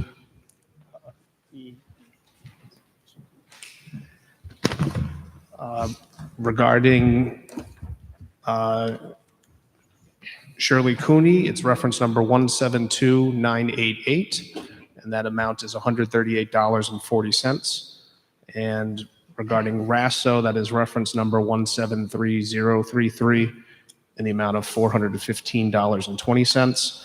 So the new PCR would be for those two items in the total amount of $553.60, and that PCR number would be PCR 12-25, and then the consent calendar would be reduced by that same amount. Repeat the second one, please, the number on the second one.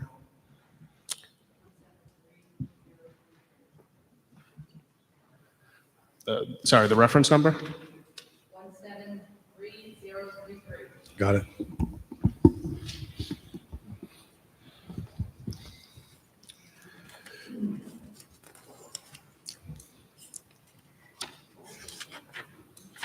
Okay, Director, welcome. Good evening. My apologies. Just had a little stomach trouble. We have abatements in the amount of $35,088.69. 100% of them are for exemptions that people qualified for but had not applied by the time the tax bills went out. But I'll answer any questions that you may have. Do you have any questions from members of the committee? Any questions from members of the council? Any questions from members of the public? Do we have any questions from members of the public? Any questions from members of the public? Hearing none, need a motion. Move favorable action on PCR 6-25. Actually, I'm sorry, wait. On the amendment first? Yes, could we please have the committee first entertain a motion on PCR 12-25, which is in the amount of $553.60, and it pertains to the two aforementioned abatements for Cooney and Rasso. I make a motion, favorable action. We have a motion for favorable action and a second on PCR 12-25 in the amount of $553.60. Was that the number? Yes. Okay. All those in favor? Aye. Aye. Opposed? Ayes have it. And then now a favorable action on PCR 6-25? Yes, and since we removed the the amended money, amount. the new amount is $34,535.09. As amended. All right, hold on 1 minute. No problem.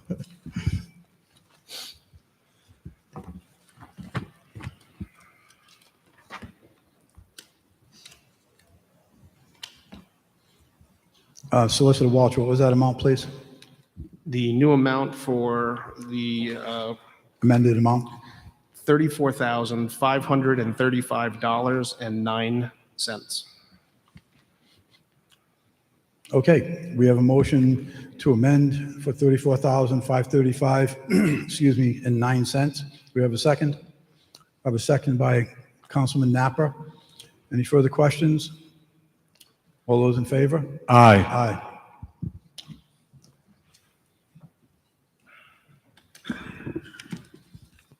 And let the record indicate that Councilman Sinapi has abstained on those two items earlier described.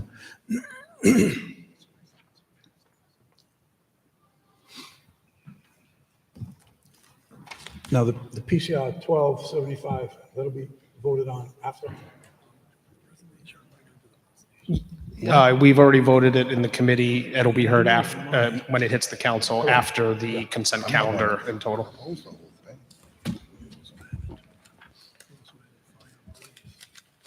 I Okay. wasn't even familiar with that. Do we have anything else? Yep.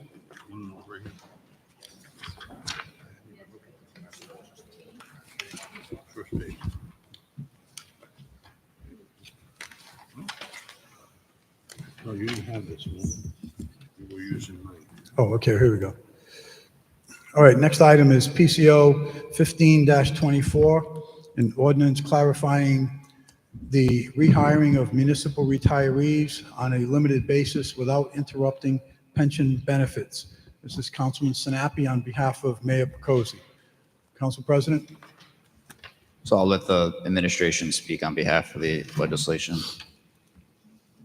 Chief? Good evening, Bill Facenti, Chief of Staff. So there are two distinct changes or two sections that the administration is requesting be changed. The first one is section 2-34, section A.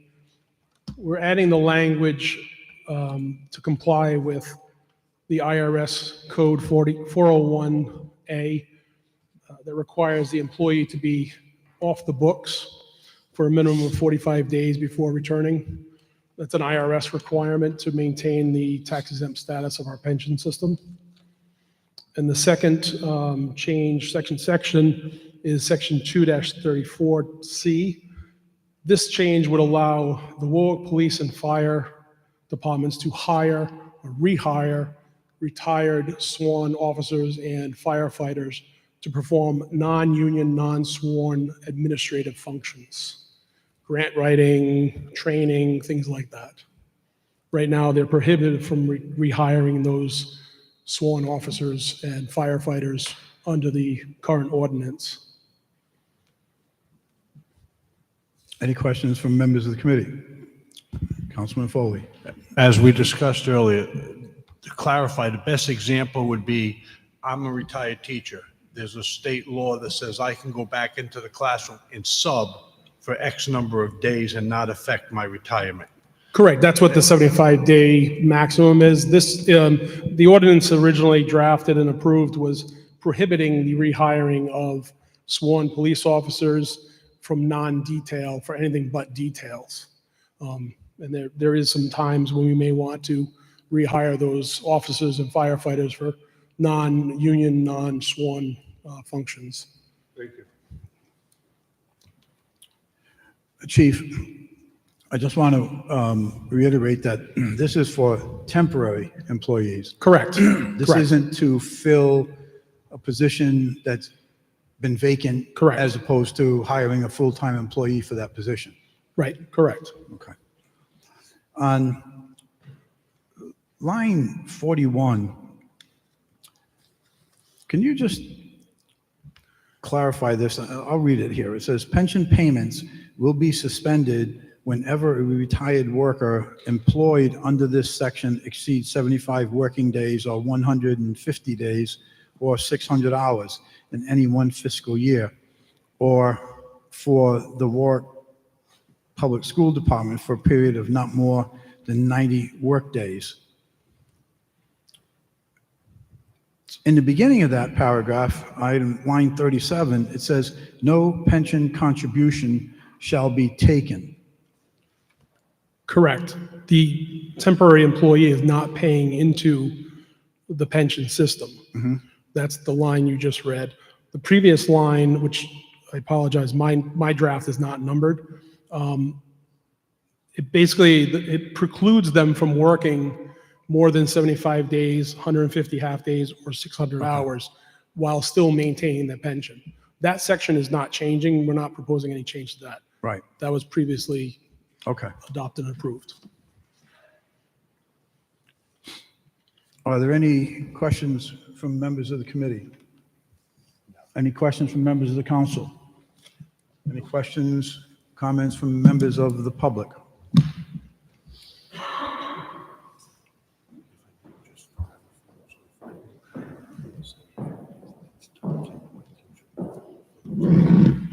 So I'm just trying to understand this. Is this double dipping? So you're going to come back and work for the city, and while we pay you, you're going to also get your pension. So we're effectively, So this is to cover, this is for non-full, it's for temporary services. Hiring an employee that had a specific skill set or a position that's hard to fill, temporarily calling them back while not interrupting their pension. They're capped at 75 days, 150 half days, or 600 hours. So they're a part-time employee temporarily. but they're getting paid and then getting paid. Correct. Double dipping. So wouldn't it be more prudent to hire new people and provide more jobs for people rather than just keep recycling the same Some suckers of positions, the city? some positions mean- are skilled where we have a hard time hiring for that position. Could They're you give me an example? a grant writer for the fire department, I'm sorry? a grant writer for the fire department, Grant writer for the fire department. a planner. Hmm. I My happen to old know people that position. do both of those things. Just in my life, I happen to know those people. I don't know. I don't think the city of Warwick's ever going to get it. We can't pay people twice. We can't pay people hardly once. Let's just keep raising the taxes. Thank you. Any other comments or questions from members of the public? Any more comments or questions from members of the public? Sean Rainey, just on her speech, so these people will not be doing like landscaping and stuff like that. It's like a mechanic, different jobs like that. Is that true? So the changes we are making to this ordinance are to hire formerly retired sworn police officers and firefighters to do non-sworn duties. We're not changing the rest of the language of the ordinance, and we're asking for the ordinance to be changed to allow for a 45-day period for them to be taking off. The ordinance that was passed earlier precludes anyone from doing union work. So if a retiree is hired to do union work, that's a violation of the ordinance. Okay. Thank you. Thank you. Okay. I need a motion on PCO 15-14, please. Favorable action. We have 2 seconds. All those in favor? Aye. Opposed? None. Thank you. And now I believe we're done. The committee is adjourned at 000 at 6:53 PM.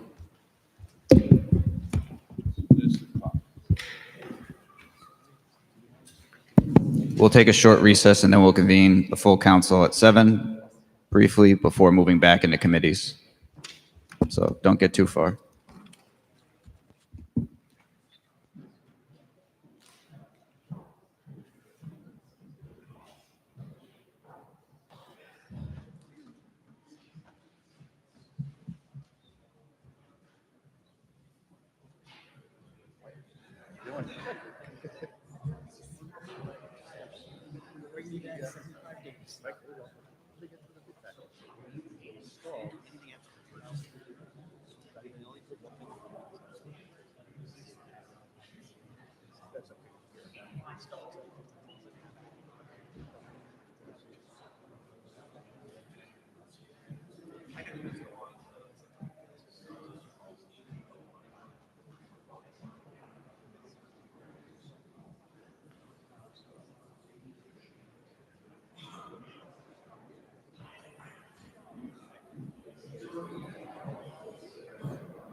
Oh, Jesus.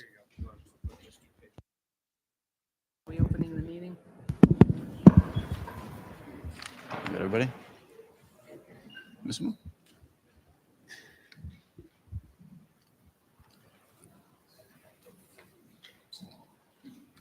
Yep.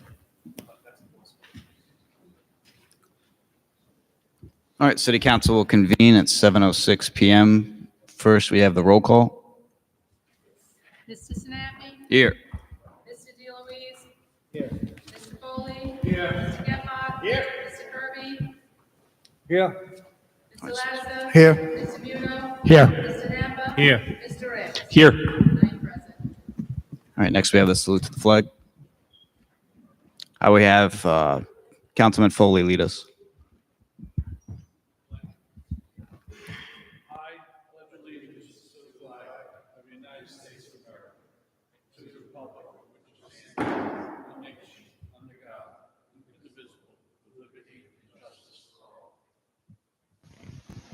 Oh, say, can you see by the dawn's early light what so proudly we hailed at the twilight's last gleaming, whose broad stripes and bright stars through the perilous fight o'er the ramparts we watched were so gallantly streaming, and the rocket's red glare, now long bursting in air, gave proof through the night that our flag was still there.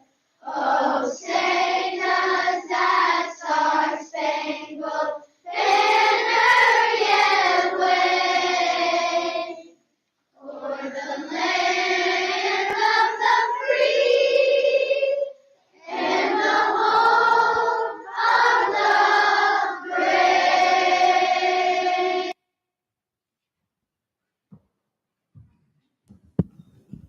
Next up, we have general communications, announcements of congratulations, condolences, or community events. Does anyone have anything for this? Councilman Ricks? Thank you, President. I'd just like to congratulate you on the first meeting behind the big desk. Congratulate all of the 4 new members joining us this evening, and also congratulating all of us, including myself, I suppose, self-congratulating, all of us returning members as well. Looking forward to the next 2 years. Thank you. Anyone else have anything? Seeing none, we move on to executive communications. First, we have acceptance of the minutes from the council meeting held on December 16th, 2024. Bear in mind, new members, you'll have to abstain from this one. So do we have a motion to accept those minutes? Motion made and seconded. All in favor? Aye. All opposed? All abstaining? So this would be, so Councilman Napa, Councilman Muto, Councilman Kirby, and Councilman DeLuise all abstain.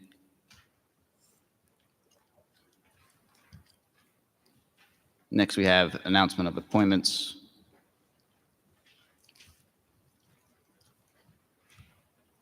We have Patuxent River Authority, Ms. Ashley Gilchrist. I apologize, by the way, if I'm butchering any names. And we have Tree Warden Carlos Pinheiro.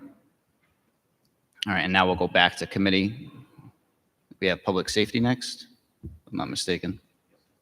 So Public Safety can now convene.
Good evening, the Committee on Public Safety for January 13th, 2025 at 7:11.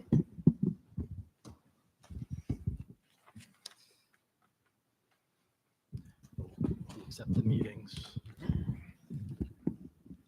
So the first, Mr. Chairman, regarding the minutes, if the committee would have the returning members make the motion second, and the recommendation would be for the new members to abstain from this vote on the two sets of minutes. Thank you, Council Solicitor. Through the chair, if I may. Thank you, Chair. I believe that I am the only returning member on the Public Safety Committee, as Councilman Lattiser was not previously on this committee, and Councilman Muto and Kirby are newly elected. Therefore, would it be appropriate for me to move for unanimous consent? Move unanimous consent. Are there any objections to adopting the minutes of December 2nd, 2024?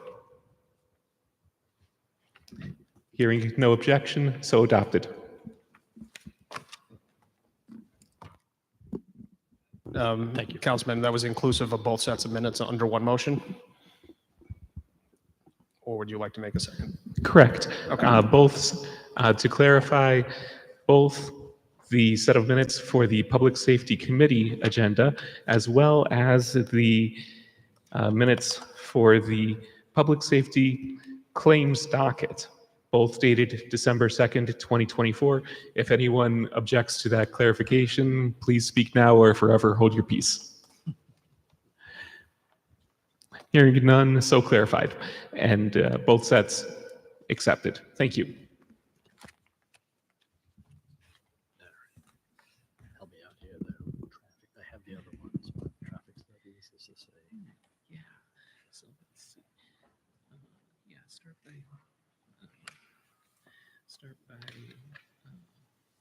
Let's see what we can do is say first item PCR 7-25 resolution to relative claims, and then we'll move to that document. for traffic studies or claims? Oh, rather for we'll do the claims first. Claims. So move to? Yeah. Okay, I'm going to move to PCR-7-25, resolution relative to claims. Do I hear a motion?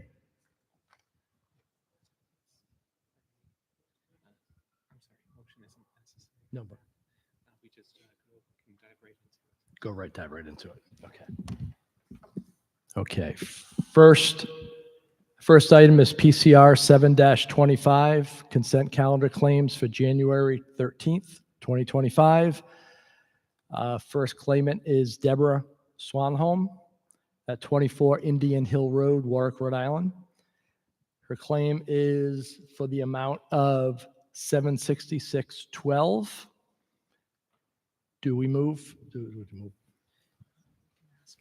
Oh, any questions on the committee? And ask if she is present. Okay. Is Deborah present? No. Okay. Any questions from the committee? Any questions from the council?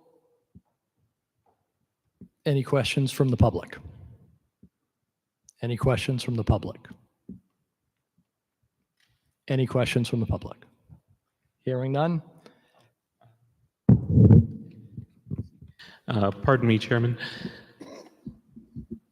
I just need one moment to make sure to have this particular item pulled up. I thought that I had it already pulled up on the laptop, but it looks like I might have closed out that tab. So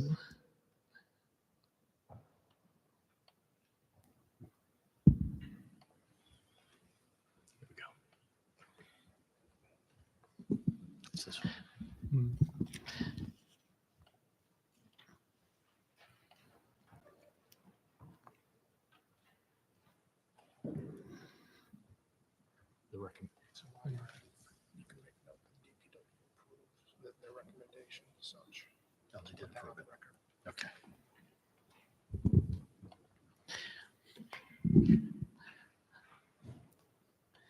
Chairman, if I may. Thank you. So I previously reviewed this item. I'm sure all members of the committee have, but for the public disclosure, this item relates to a city plow hitting a mailbox. The department has accepted liability for destroying that particular mailbox. The invoice amount is $766.12. It appears that there were some other estimates, two of which were lower than the $766.12. So this is always something where, unlike pothole claims, where we have a different particular procedure with the requirement of multiple estimates, these types of damage claims, additional estimates are not necessarily strictly required. Obviously, different companies provide different products, and it appears that some of these items, some of these estimates did not necessarily include the delivery and installation. So it is one of these situations where we have some discretion in terms of seeking additional information, or given that the department has made the recommendation for approval of the invoice amount, and looking at the circumstances here, it is something where we as a committee would be within our discretion to award that actual invoice amount. So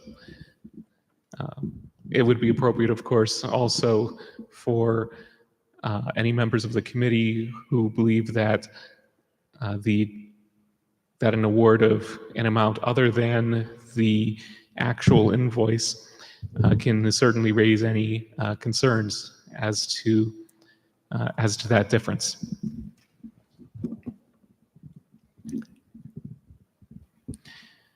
With that, any questions from the committee? No. Any questions from the council? Any questions from the public?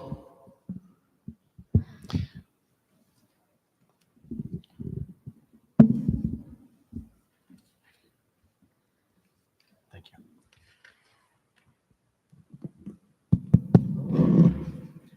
Richard Langseth, Budlong Farm. I have a question. Was this mailbox in the city street or was it on people's property?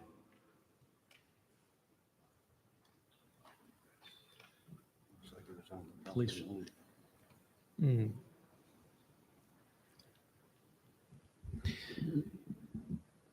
The reason why I ask is $700 for a mailbox is quite a lot. I know I have a mailbox and sometimes it gets knocked over and it probably cost me $50 or something like that. $700 for replacing a mailbox that's in the public street is extraordinary. If the city plow went on the person's property and destroyed the mailbox, well, I'm more sympathetic. But when you put a mailbox in the city street, you don't put a $700 mailbox on somebody else's property, which happens to be the city street. We're trying to reduce the cost of government here, and I just don't understand why we're paying $700 for a mailbox that's probably in the city street. And then the interlocal trust, where do they come, you know? Okay, I understand a pothole. The interlocal trust is not going to cover a pothole, but when the city plow hits private property, I would assume that it would go to the insurance company. Why is the city paying $700 for a mailbox? And I guess that's my comment. Thank you. Through the chair, if I may? Yes, please. Thank you, Chair. So there are some different circumstances in this one. Obviously, different mailboxes have different value. I certainly don't have a $700 mailbox on my house, but I also don't have the requirement of having a mailbox that is at the street. Many houses that have been built more recently do have a requirement where they're required to have that freestanding mailbox right there next to the street. It's not something that they necessarily chose for themselves. It's more of a more recent post office requirement. There is a letter that accompanies this to explain why this particular mailbox was being ordered and why they were requesting reimbursement for this. And of course, keeping in mind that they had no guarantee that we on the city council would necessarily approve this particular item, of course. So part of the explanation in the letter here is that the original mailbox was ornamental cast iron. They were unable to find a similar cast iron mailbox and post it unless it was custom made, which would have been even more expensive, it appears. So instead, they opted to purchase a solid vinyl mail post with a, I'm quoting here, a strong aluminum box. And they purchased that from Walpole Outdoors. The receipt was included. There were some other estimates as well. All of them were a bit expensive, of course. I can say that based on reviewing these types of claims before, taking a look at the different prices, it is pricey, but as a matter of a legal standard, where the city was negligent, the city has a responsibility to make the claimant whole. It's not necessarily something where the city is deciding which mailbox a person should have, but rather taking a look at what mailbox did the person have, what was the damage that that person sustained, and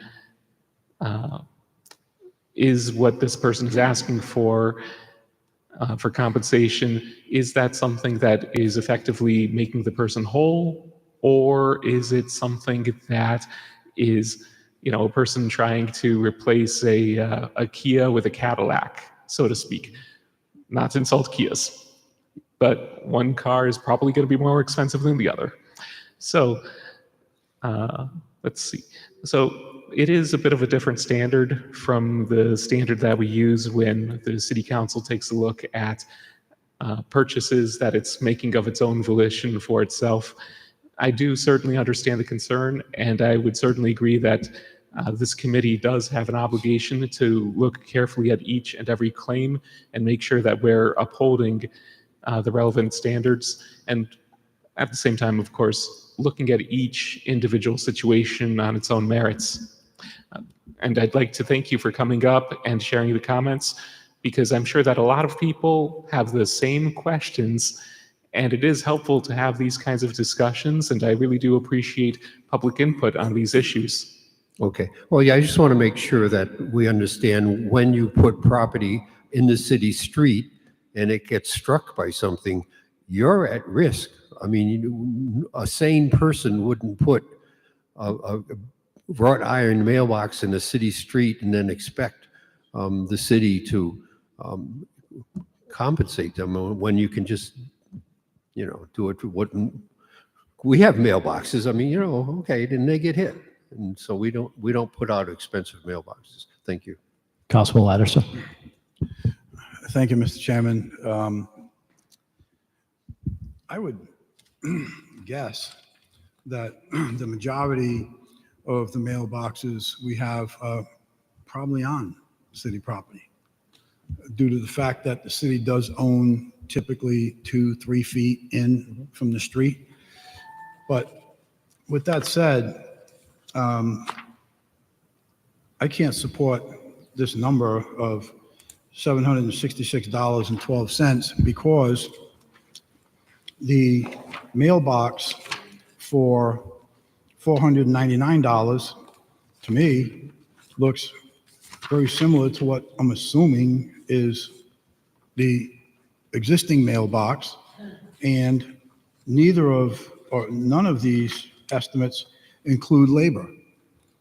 None of them include labor. At first, reading through this, even up until a few minutes ago, when I reread it, I assumed or thought I saw labor in here of included in the $766, and it's not that I see.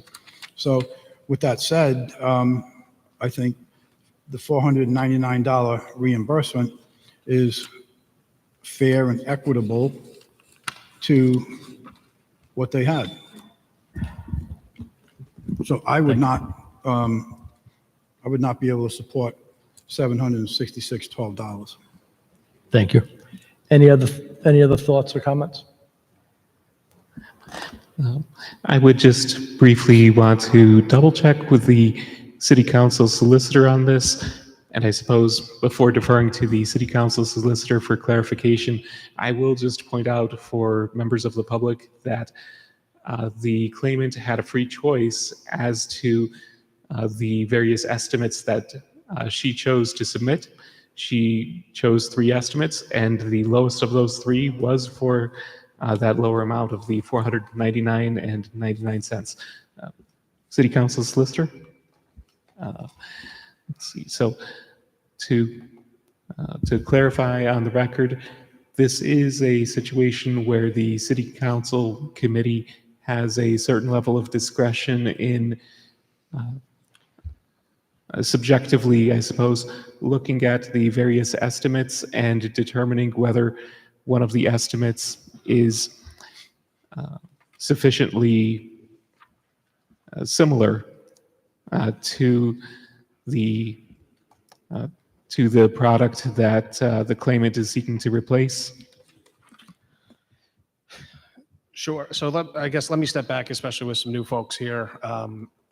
The process that we're going through at this moment is partially judge and jury in sorts. And what we have is a recommendation from the department that indicates that the facts essentially check out and that the city conducted itself in a manner that harmed or injured a constituent. And in this case, what this panel is vetting is whether essentially did the city breach a duty that was the cause of the damages before us? And if so, we want to ensure that they get fair compensation for such damages. To answer Mr. Langston's question from earlier, the trust covers us on issues of $2,500 or more.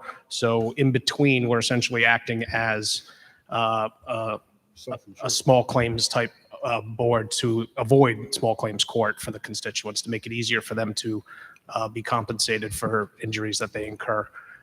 The committee, but really the council as a whole, is has the authority to make a decision as to what is the appropriate level that the body finds is appropriate. And in this instance, potholes is discussed as a separate issue because there's state laws shielding the liability cap. But in this instance, the short answer to Councilman Rex's question is yes, the body has the discretion to make a recommendation. I will remind that this committee is making a recommendation to the full council for their decision.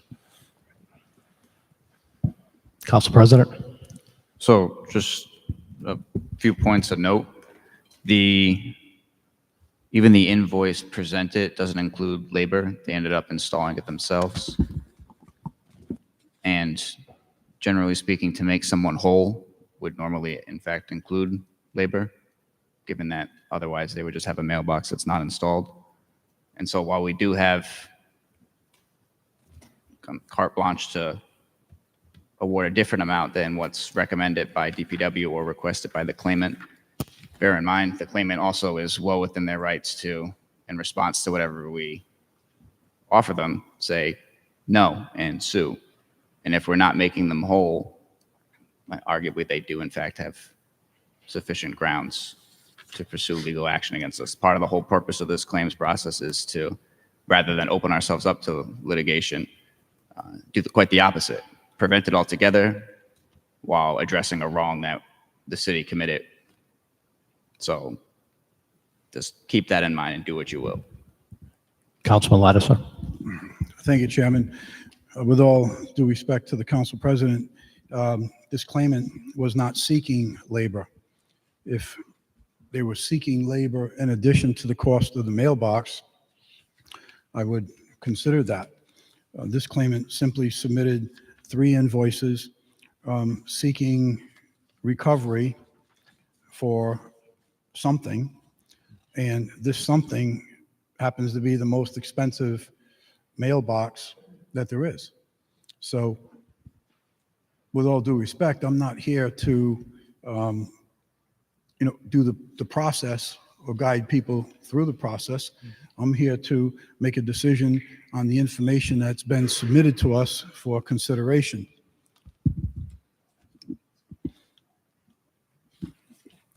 So I stand by my position as far as the number of 499, because this claimant never mentioned, requested, or suggested labor. Sorry, never mentioned, suggested, or requested labor.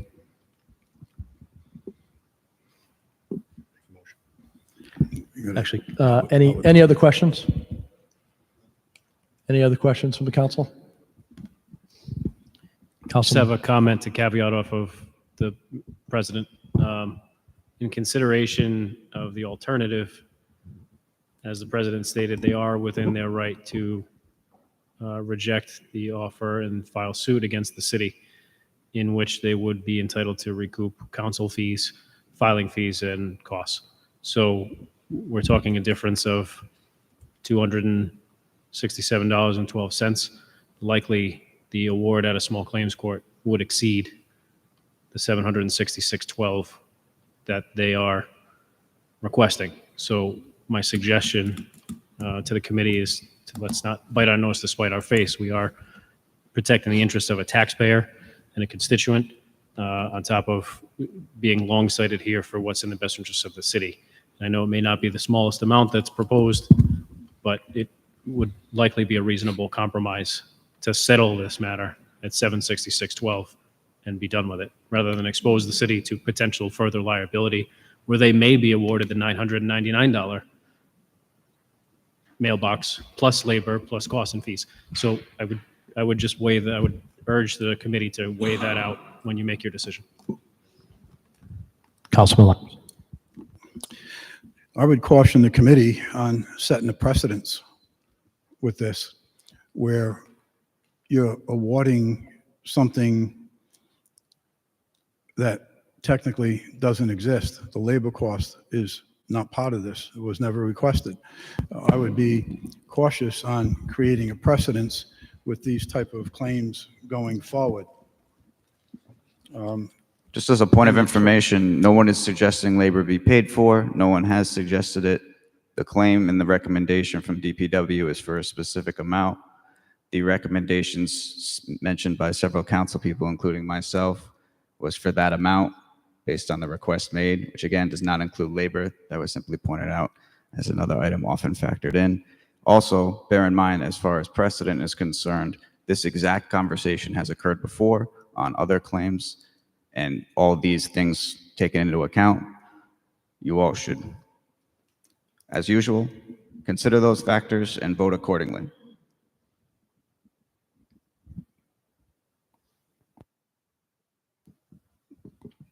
Councilman. I'll make a motion to approve in the amount as recommended by the department, $766.12. Do I have a second? Second. All in favor? Aye. You.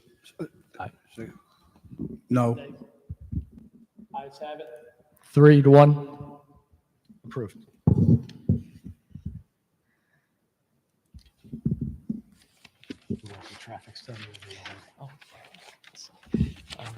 And Chair, if I may, just briefly, my comments, and I assume everyone else's comments, isn't to suggest one council person's recommendation is right or one person's is wrong. We all have very different backgrounds and very different perspectives as a result. So please, at least for the public's sake and for the new council members, don't take what you're seeing here to be anything other than what should be happening. Meaningful debate, careful consideration of the factors. That's all. Thank you.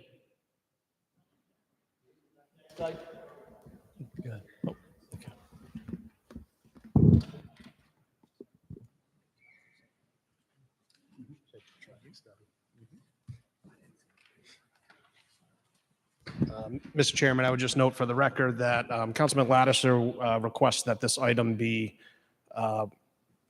voted separately from the consent calendar. It's the lone item on this, so when it comes before the floor, it will be treated as similarly to the items that were removed from the bid package. It'll be voted separately at that later time, but that concludes what you need to do on this piece of the agenda.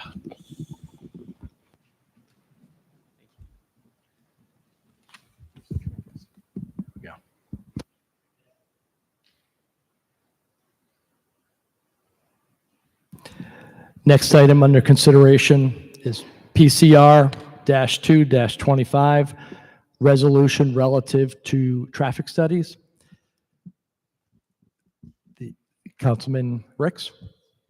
Thank you. Yes, this is the standard resolution that we have every new term. This basically allows us on the city council to request a traffic study from the police department without having to separately docket every single request at a council meeting, but instead we're able to just put in the requests between council meetings, which certainly helps with efficiency. That's all my comments for the moment. Any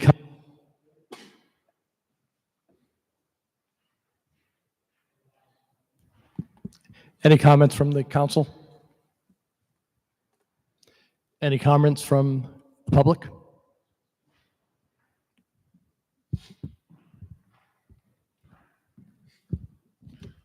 Yeah, Rob Cody, Ward 7. Hey, just as a point of order, Mr. Langsdorff spoke about that issue, then Jeremy, you spoke, and then you never went and asked if the general public had any other questions. The council took it over and you took a vote. So you were supposed to say, does anyone else have any comments from the general public?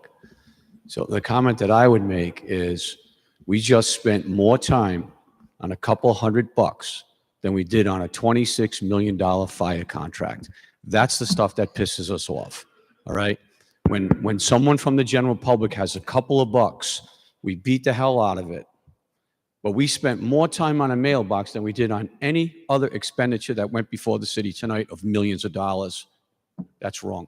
Thank you.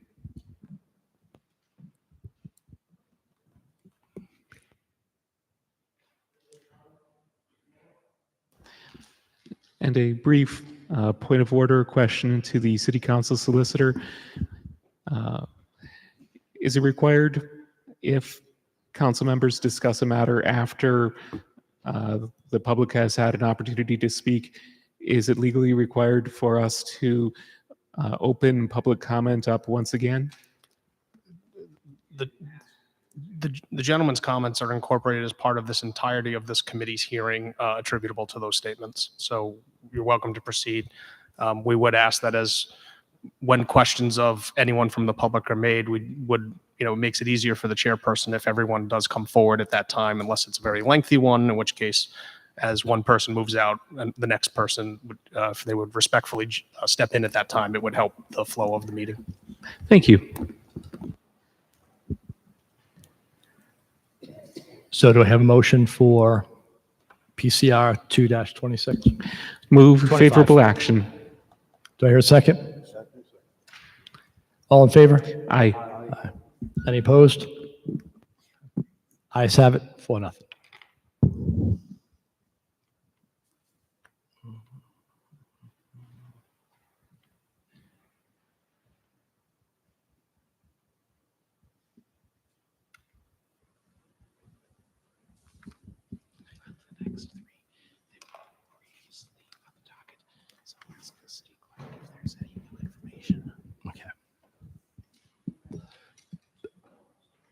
City. Go ahead.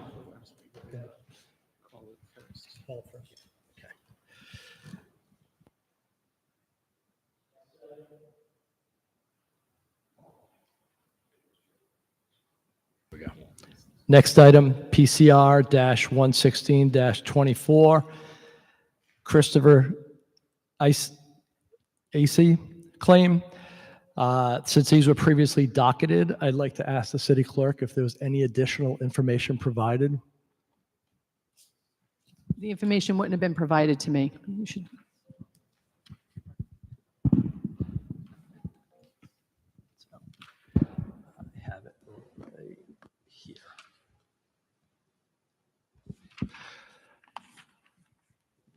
So,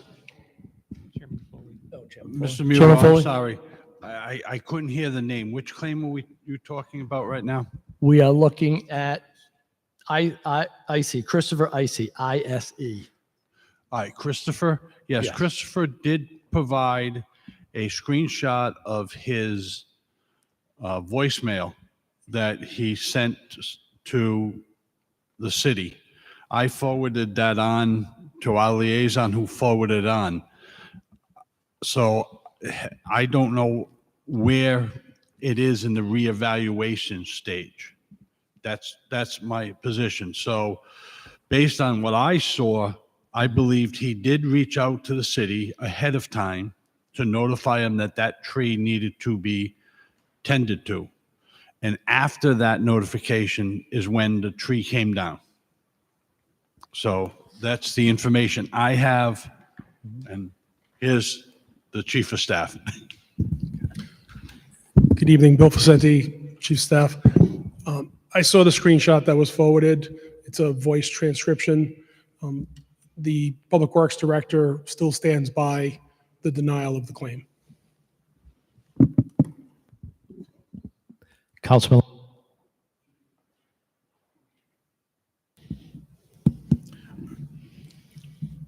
Chief, were there any photos submitted showing damage to, this is the shed thing, right? No, this is a car. Oh, the car. Okay. All right, I'm all set, yeah. Councilman. Thank you. I think, well, sometimes it helps to just go back to basics here with these types of claims.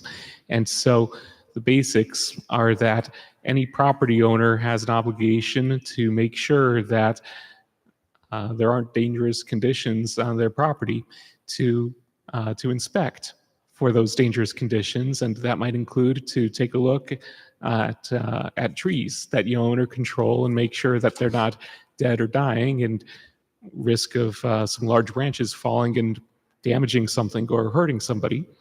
So here, in addition to, well, above and beyond the tree, apparently this particular individual was concerned about that tree. We might not have necessarily a lot of, say, pictures from well in advance of this particular incident, but we do have conditions that were enough for him to make a phone call. It's been my experience that the city, I hate to say it, but the city really needs to do a better job of attending to a lot of these trees and making sure that we're putting in the proper resources to make sure that these kinds of situations don't happen.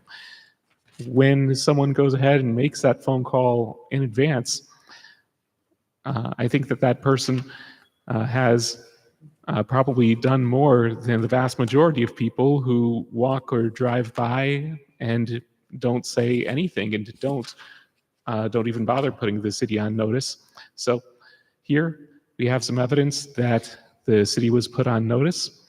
The claimant has requested reimbursement in the amount of $700, but the claimant also had the free choice of looking at various estimates, providing those different estimates. And I see that the lowest of the three estimates is $400. So I would think that that amount would be appropriate, but I'm keeping an open mind for discussion with the council, and I'm not sure if, I don't believe that the claimant is present this evening, but well, I would leave that to the chair to ask. Is Christopher here? Christopher Ison?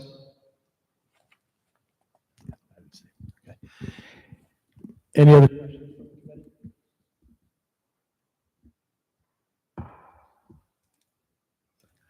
Any questions from the council? Are there any questions from the public? Any questions from the public? Any questions from the public? Move favorable action in the amount of $400. I'll second.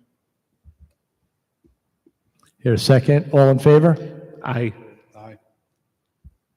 Nay.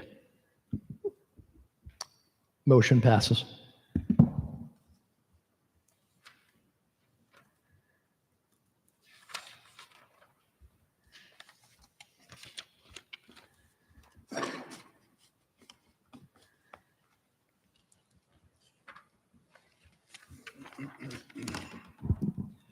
Next item up is PCR 117-24. Name is Queo Lu. Is Queo Lu here?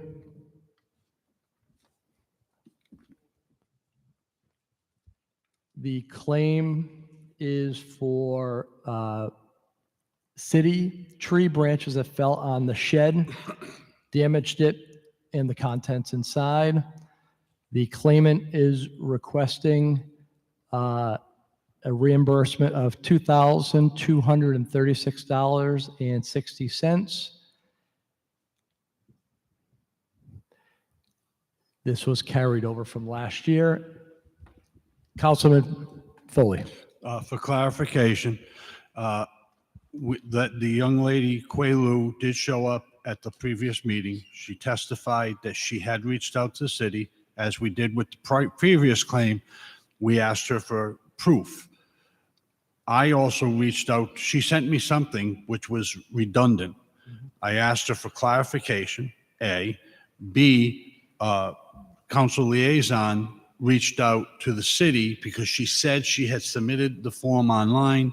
We found no evidence of that in our records, and I never received a response to the email that I sent her directly asking for the clarification we needed. So that's where we are today. Councilman. So, Mr. Chairman, at that meeting, what we had requested photographs to prove or to show the damage to the shed, the damage to the snow blowers, the whatever, the other items were in that shed. And as Councilman Foley said, those haven't come to be. So my position is, not to support this. Thank you.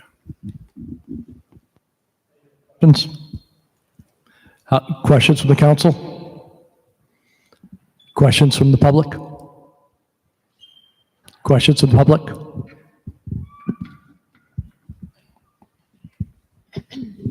Ian Sheridan, Ward 9. In these issues, it seems to me that it's a stretch for a taxpayer to go to the city and ask for reimbursement for something. And months ago, I had the same comment I brought up. I think that in good faith, these should be honored. I mean, I don't think that the majority of people are out to screw the city because they've got a claim that a tree came down on there. I mean, I just think it's a nice thing. We spend money. We just spent $127,000 for 2 pickup trucks that people question necessity for. And to give somebody $500, $1,000, I mean, to me, anything that's under $1,000 should be just passed off. I think we can well afford it and be charitable and generous to our taxpayers. Thank you. Thank you for the comment. Any other comments?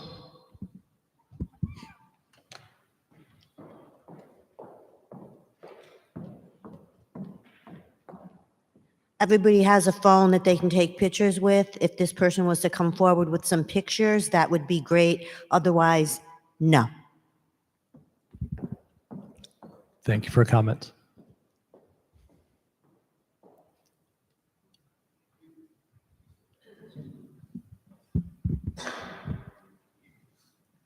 Richard Langseth, Budlong Farm. This was a city tree and it fell on a person's property. Is that what's being claimed? I would think that she has the responsibility to come and, I mean, $2,000 is enough to get most people out of bed. And, you know, without her here, it's hard to fathom why the city would pay that. Thank you. Thank you. Any other comments? Okay. Do you have a motion? Make a motion for unfavorable action. Here a second? We've got a second. All in favor? Aye. Aye. Ayes have it, 4-0.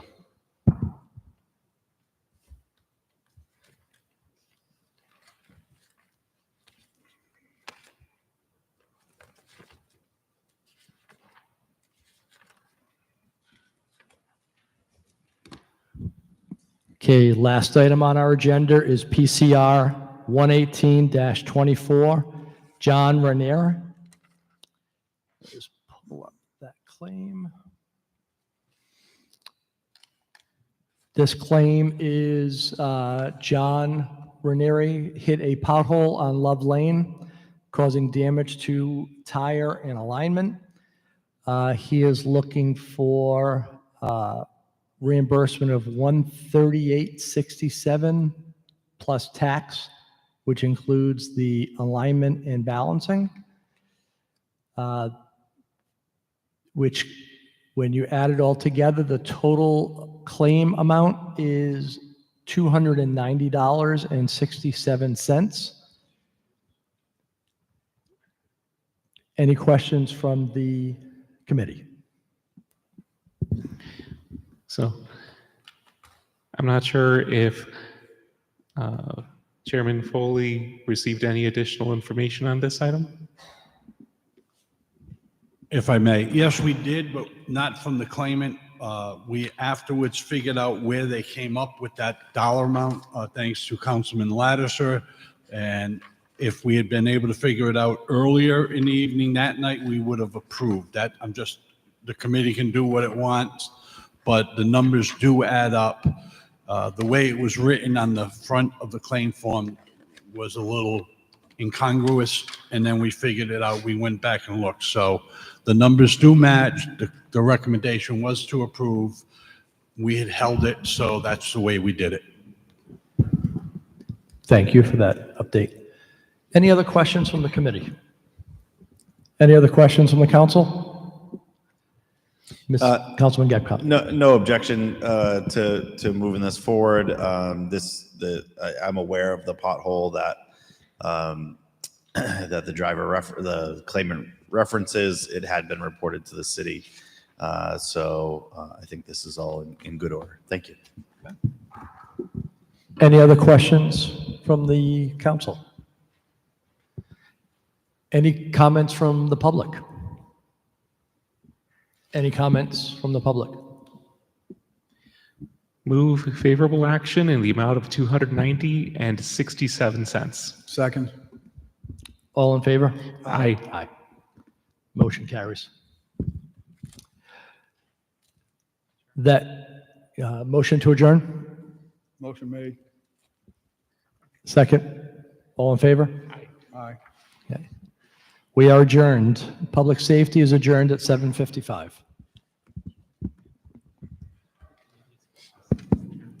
Intergovernmental is now ripe to convene.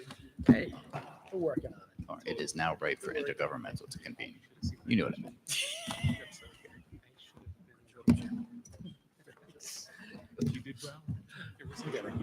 There were some tricky ones, especially.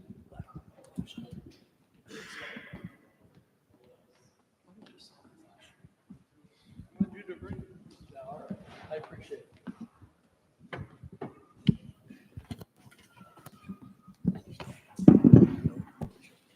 Yeah, I was like.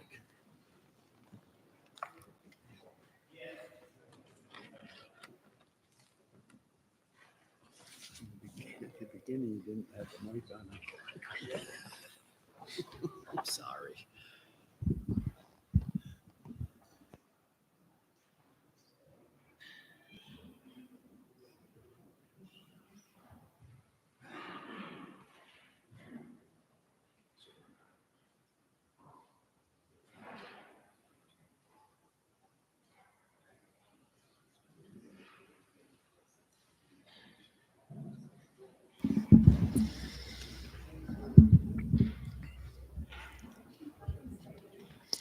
Time is now 7:56, and the Intergovernmental and Appointments Committee comes to order. First up, we have acceptance of the minutes from the December 16th meeting, and as we've done in the past committees, we've got interjection. Nope, unanimous consent would be appropriate here, and for the new members to abstain. All right, so I'm looking for a motion to approve the minutes. I'll make a motion to approve the minutes. No motion. Unanimous. Does anyone have any objection to approving the minutes? Hearing none, minutes are passed.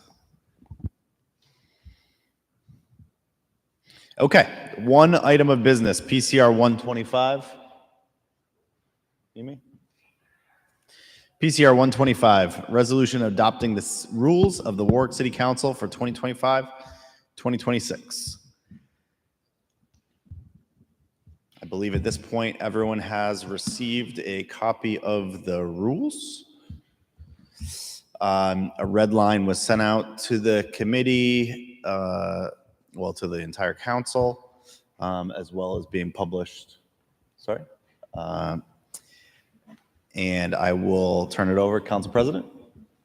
Howdy. First, just I believe there's a misconception regarding one aspect of the proposed changes. I saw online that it was thought that we were changing when and how public comment would be occurring. So that's not part of these proposed changes.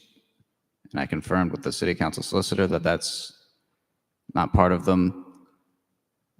Granted, there was a lot of cleanup regarding redundant or no longer relevant language that was removed. So I don't blame anyone for misunderstanding it, because it's very easy to do. That's partially why we wanted to get rid of a lot of this old language, because it added needless confusion.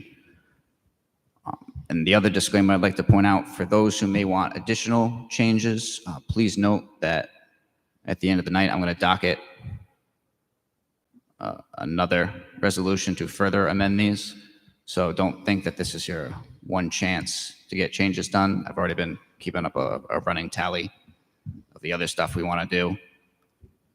This one's just meant to get done the initial ones, like the size of the committee, the number of committees, and what those committees are. Some clarifications just to make it obvious what happens if we get a 2-2 vote in committee. And also the ability for committee members or chairs to be removed and moved as needed, because prior to this, things were happening that shouldn't be happening, let's just say. This will help resolve that. And I will have an amendment for you, the chair, at your leisure regarding Rule 5 to change the standard from 2/3 vote to simply a majority vote. Let me see if I got all the main points here.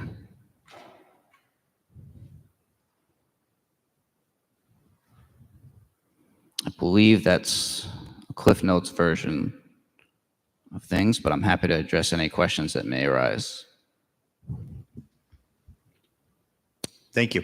Okay, so with that as introduction, what I'd like to do here, if there are folks who have thoughts, questions, concerns, or amendments, given our process is any amendment that comes up here has to be approved here and then go back out to the floor, and then we do the same thing again.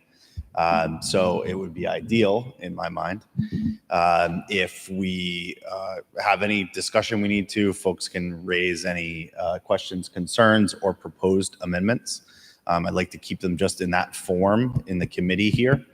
We'll take comments, obviously, from the public, from members of the committee and the council.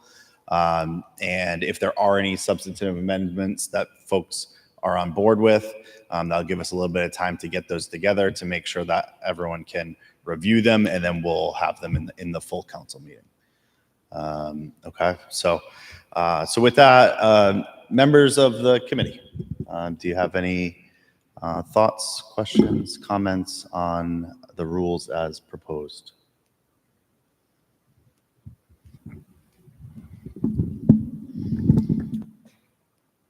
Mr. Chairman, if I may, just a comment as to expanding the committees and maybe to enlighten the public. Expanding the committees to 4, I think, is an excellent move. It allows us to have more productive conversation without being in violation of the Open Meetings Act, whereby 2 of us can discuss committee pertinent information without creating a quorum.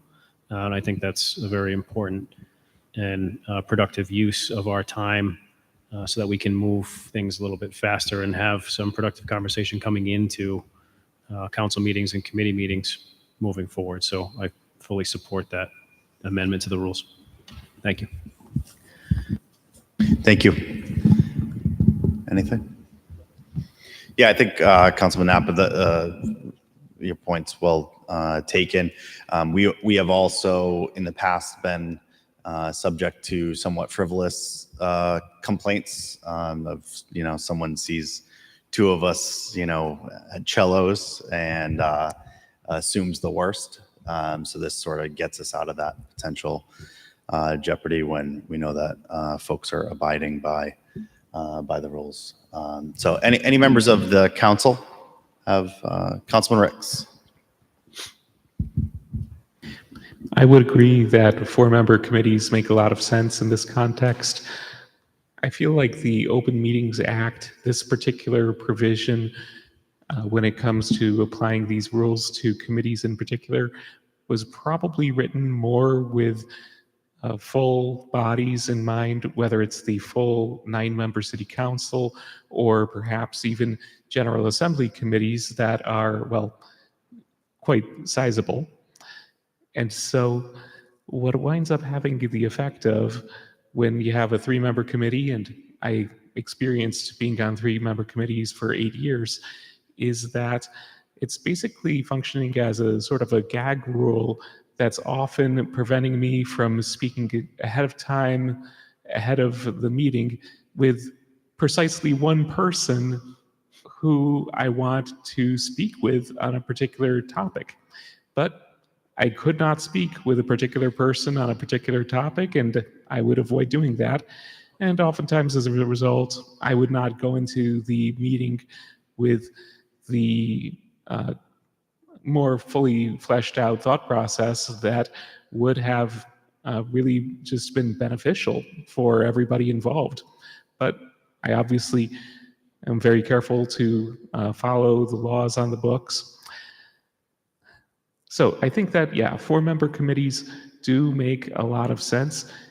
And I would also just add that the Warwick City Council committees function very differently than they do up at the General Assembly.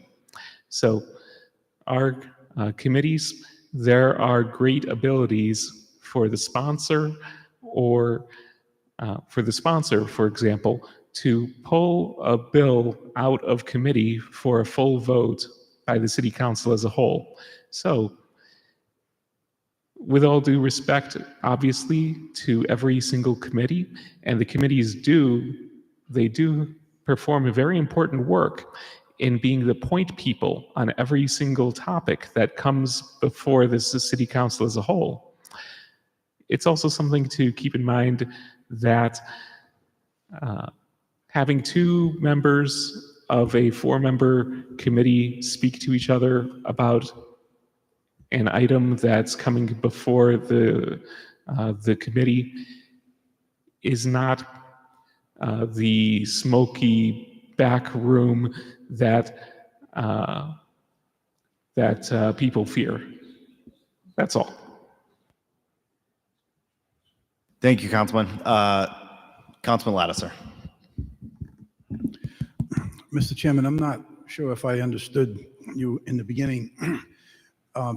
Were you suggesting that you were going to move this to the floor for discussion as opposed to discussing it in committee? We can discuss it in committee.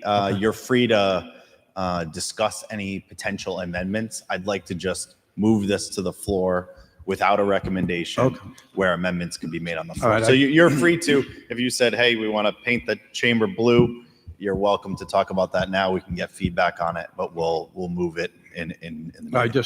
I thought that you had said, in the interest of, saving time and not being redundant, that you were going to move it to the floor, but you're taking comments in committee.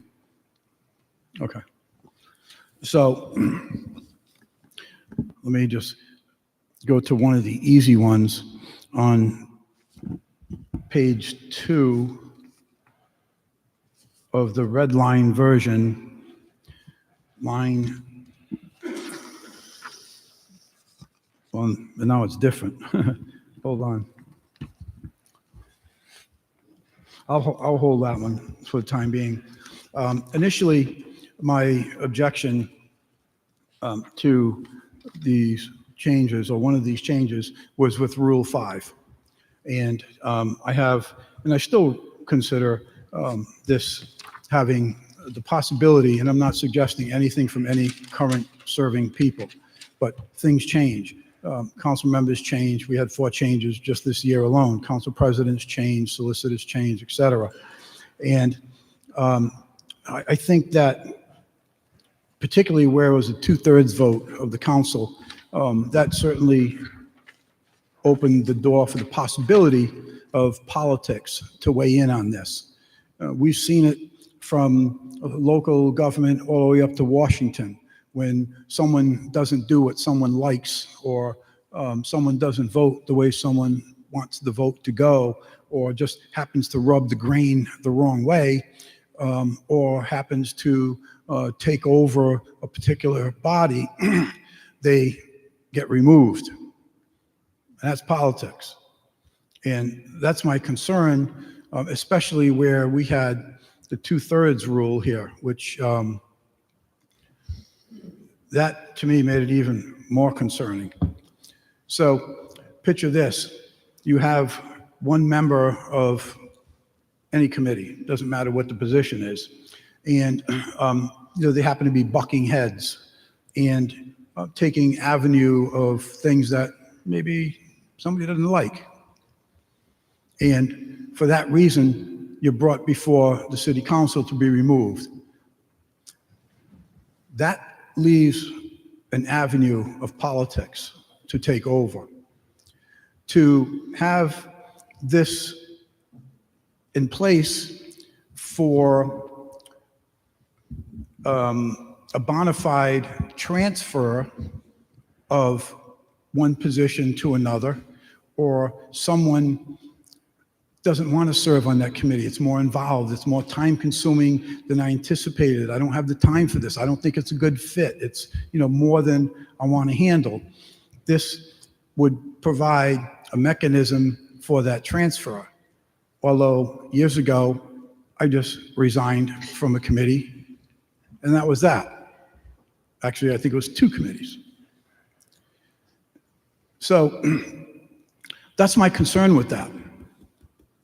I think that, this definitely opens the door for politics to intertwine with this. The majority vote, it makes it a tad better. But by the same token, if the council president, 2 council presidents down the road, isn't doing such a great job, if this is going to sit in place for the council president, then I feel the members of the city council should have that same avenue of a simple majority to remove the council president or the pro temp. To me, that speaks to fairness and equity. To just have this one way, I don't think it's so fair. So that's my feelings on it. I'll hold my opportunity to offer a formal amendment once I hear from other members of the city council and from members of the public on that item. And I'll yield because I need to find it. It's just a simple typo. It's not a big deal, but it's Yeah. to clean it up. So I'll yield for other people to weigh in. Thank you, Councilman. Yeah, sure. And obviously, we are going to hear from the public here shortly. I wanted to give everyone kind of a one chance to add anything. Does anyone who hasn't spoken yet have anything else to add? I don't see anything. Councilman Nappi, you indicated you wanted to add something. If I could, thank you, Chairman. Councilman Lattice, I just wanted to respond to one thing that you had said, and you and I had had some productive conversations about these amendments, and I appreciate you taking the time about that with me. And I believe, and I would defer to the solicitor, but I believe, as we discussed, change in council president would be a charter issue because I believe council presidency is authorized via the charter, and I would defer to the solicitor to expound upon that.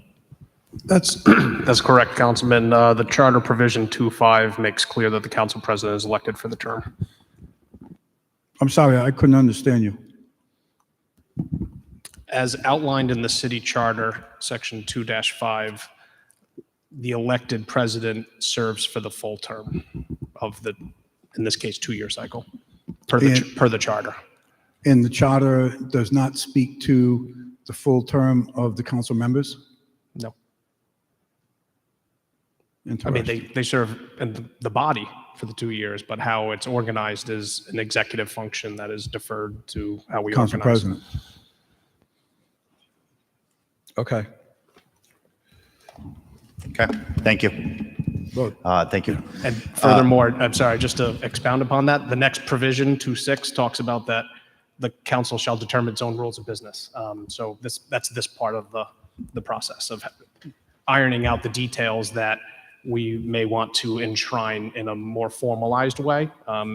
Not everything is required, but it gives consistency and predictability for folks when we add a supplementary rules package for us to follow.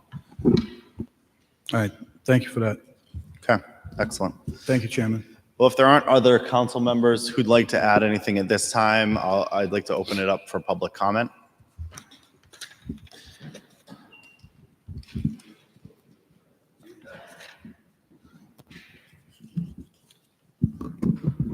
I'm going to leave my microphone here. This one's tired.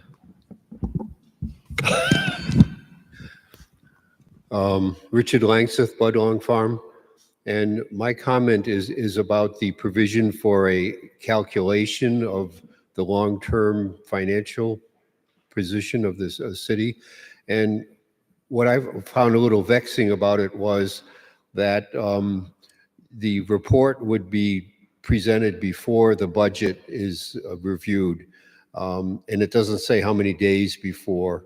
It would seem to me that we need a professional to do this work and that the report be done, or say 30 days before the budget hearing, because we need time to look at it. So I think that's kind of important.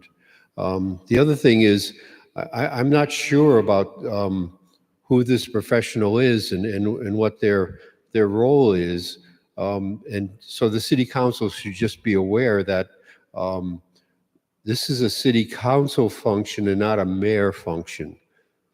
And that the city council should be weighing in as to who the consultant is, rather than take recommendations from the administration. I don't know how to put that in an amendment, but that's just my thought. Thank you. And Mr. Langseth, just to clarify, you're referring to the actuarial presentation, Rule 42. Right. Yes. Yeah. So that provision remains unchanged in these rules, but I appreciate your calling out for just understanding on the process for how that's selected. Right. Yeah. Thank you. Right.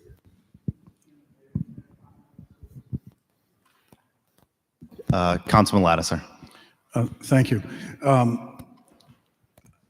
I'm not trying to speak for Mr. Langseth, but I did fail to suggest this possible amendment as well, and it is on Rule 42, and that is to require whoever the actuary is to come before the city council at least 1 month before the first budget hearing. You know, we've had times when things like that were not happening that way. And not pointing fingers or putting blame, but there's been times when information has come to us and it's late. And also, I think it's more important now than any time that I've ever served on the city council is for these things, not just this, but for many other things to come to us in a timely fashion, because we have 4 brand new people in the city council. They've never participated in the budget hearings. They're just getting the last year's budget so they can familiarize with themselves. We have contracts coming up. We have a lot of stuff coming up, in addition to the financial problems that I spoke about in the committee earlier. So I would like to see us pretty much insist on things coming to us in a more timely manner. So we all have, not just them, me. I've been here, I'm going on 13 years, and you know, you see a few rusty steps earlier, but that's okay. You know, I got lots of WD-40, no problem. I can handle that. But seriously, I think that we need to, as a body, insist that this information come to us in a timely manner so everyone has a chance to disseminate it, digest it, and make a well-informed, educated decision. So I'm pretty strong on that amendment, Mr. Chairman. Thank you. Okay, I think we can certainly talk about the merits of adding sort of a certain time frame into Rule 42. I feel very confident that with you at the helm of the Finance Committee, that especially Rule 42 will be executed in a timely manner. I was just trying to fool you all earlier. Mr. Chair, if I may. Council President. So this is one of the items that's added for the next round of amendments. So it'll likely be before us in February. But regardless of that, the actuaries are already scheduled to come before us on March 10th. Well more than a month prior to the first budget meeting. So as it applies to this upcoming budget meetings, it'll be far longer than a month prior. And as applies to those going forward, it'll be one of the proposed amendments in the next round that's docketed tonight. And I know, well, why don't we just add it to this one? There's a bunch of stuff we could add to this one, far more than just that. Many of it I want, in fact, and some of it the clerk wants too, and I'm restraining myself, so I ask others to show restraint as well if possible, please. Obviously, some stuff would be time sensitive. This is not one of them. Thank you. I'll return back to the public. Just state your name and. Rob Cody, Ward 7. So I have a couple of questions, I guess, based on procedure, and I apologize of somewhat of my lack of intimate knowledge of all the rules, but I do understand and I know most of them. So I guess the first question I would have is, these new changes to the rules, have they been voted on and adopted as of right now? No. So why do we have 4 people on a committee right now? So as you noted, the prior rules expired. At the January 7th meeting, Council President Sinapi was duly elected by the 9 members of the body, and he is empowered with the executive functions to manage this body, subject to essentially the approval of the majority. So he asserted his discretion or his authority to appoint the committee members and the chairs, as has always been the practice and is an executive function of the council president. And he made the determination to proceed with 4. Should the body choose not to enshrine that, it can override that by making an amendment, or it can proceed in its course. It need not be spelled out in the supplemental rules package that we are discussing. It is more a formality that would enshrine the change. See, I would respectfully disagree with you with that. I have no problem that he definitely has the authority under the charter to appoint people on the committees in accordance with the bylaws that have been adopted on the committee. But as of today, there has been nothing formally come before the city, the residents, or this city council to say there's 4 members. So if he can just unilaterally do that, then you could say, well, he can since the rules expired, next year, then he can make whatever changes he wants without it being adopted formally. So I think that's a huge procedural error that can have other consequences that we don't know about today. Not that I would expand on that, but I just think, by the specific language of the rules, right now we're in violation because you've appointed 4 people and so in essence, you've adopted rules that haven't been voted on. So, I mean, we could go back and forth over it. I just think from a procedural point of view, you've kind of stretched what his obligations are and what his discretion is. So, and I think when it comes to government, we have to be really stringent when we use the word discretion, because that goes down the track really fast. So that's my comment on that. On 4 members of the committee either way, there's pros and cons to that. And I think, one of the pros that, well, I don't think it's a pro, is I know Councilman Sinapi said, we want to make it more efficient. We want to make it more expedient. Let's speed things up. Well, sometimes speed doesn't work all the time. But I do have concerns where in the past, in accordance with, rules of quorums and so forth, that, 2 people couldn't get together and kind of discuss something. And if 2 people on a committee didn't agree with the chairman of the committee, they couldn't get together privately and have that discussion. Notwithstanding that has never happened. But the fact of the matter is, with texting and things of that nature, I'm pretty sure everybody would say, yeah, kind of some of that stuff takes place. Fine.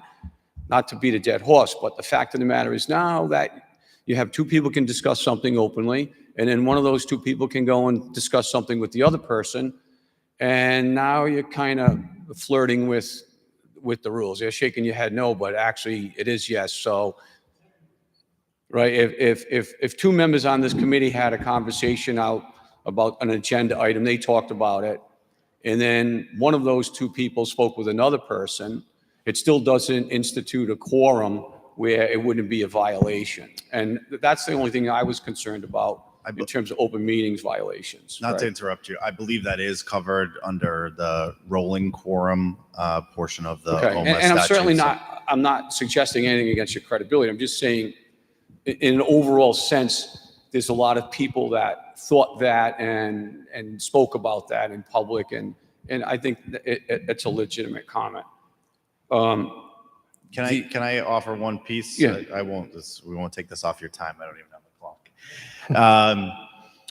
Just one thing to note, I think, about our committees, and I think Councilman Ricks alluded to it before, is that our committees hold the public forum and entertain questions from council members and from the public.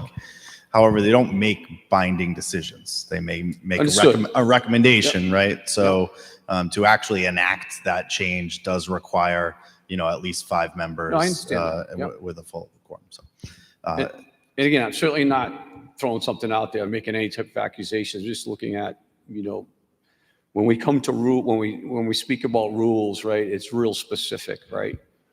The second thing, kind of, when I read these, I had the same feeling that Mr. Latta saw, where, and I have to go look back at the city charter, where it gives the council president unilateral authority if he wants to remove somebody. Well, we've never had that in the city of Warwick. I don't think we should. And I think quite frankly, that would kind of institute maybe an atmosphere or environment of people on edge, where, hey, if I don't, you know, if I don't bow down to the status quo, or I have to be very careful if I offend somebody, maybe he'll remove me. You know, we haven't had that in history in Warwick. Why are we going to change the history of Warwick? And all that does, that gives one individual just a little bit more power. And that's a bad thing. That's not good in any situation in government, especially here on a municipal level. And I'm sure the existing council members well know I'm going to talk about Rule 41. I'm hoping that what you said is that doesn't change from 7 o'clock at night. All right. But what I will say is this, and I want to say this as respectfully as possible, but these are factual statements. All right. There were certain people on this past council that were instrumental, or I would actually use the word, they were the architects of incrementally shutting down the public from being able to speak at budget hearings, at council meetings, and so forth, all right, and at committee meetings. Where in the past, during a budget hearing, we went by department, and on each department, if someone needed to speak, they could get up and they could ask questions about that department. There was no time limit. Nobody came here and beat a dead horse and kept you out till midnight. That just never happened, all right? But now what happens at the budget hearing, people from the general public on the $350 million budget got 10 minutes combined overall, not 10 minutes per department, 10 minutes. That's just not right. It's not 10 minutes on each department. It is 10 minutes on each department? Okay, I stand corrected. But even so, that we've seen so many times where people that have valid information and a good background where, boom, they shut off. 10 minutes up. And there's been a lot of times, especially at contract hearings, where we've seen the members of the municipal unions bloviate, and out of that 10 minutes, the member of the general public can ask one question, and while they're going on and on and on, not answering the question, your time gets eaten up, all right? And these things are bad. I mean, very seldom do you have people at the open mic that come here and consume all the time. Even when it was 15 minutes, it just doesn't happen. And there's a lot of reasons for that I won't get into, but those rules need to be repealed, right? Because what you're doing is you're incrementally shutting the people out. And on more times than none, the general public has more knowledge and more information about certain subject matter than the council does, because you guys are, you know, you're pitching, you're catching, and you're out in left field at the same time, multitasking, and people can bring a lot to the table. But what this past council, especially this past one for the couple of years, has shown that we don't want the general public involved. We're better than you, we're smarter than you, and we don't need your information, right? And even when it comes to that 30 minutes, so, okay, you expanded it to 30 minutes. Oh, that's great. But what you did, you limited everybody. You said, oh, okay, no situation can you speak more than 5 minutes, or you can't transfer your time. My question was then, and it's not, what are you afraid of? What are you afraid of where you have to have someone talk for 5 minutes, right? Same, you know, we have a situation now where we're approaching, when these new schools go, $1.5 billion in unfunded liabilities. And as a guy that's been here for 65 years, always paid the bills, I can talk to you about the $1.5 billion unfunded for 5 minutes. What am I going to say of any value to that, to get into the details of solving the problems? This council, this new council, and congratulations to the new members, you know, you got big problems ahead of us, and we need to focus on them. And I think anything that you do to limit the public's input is detrimental, not only to the council, not only to reputations of the council, but to our community and our society as a whole. So I just look forward to you. I think you guys should really revisit the incremental changes that were made in public speaking, and you should reverse them just as a sign of good faith. You know as well as I do, it's not going to keep you here any longer than you're going to be here, because people just historically don't show up to consume that time. Thank you for your time. I appreciate it. Thank you, Mr. Cody. Are there any other members of the public who wish to weigh in on the rules? Okay.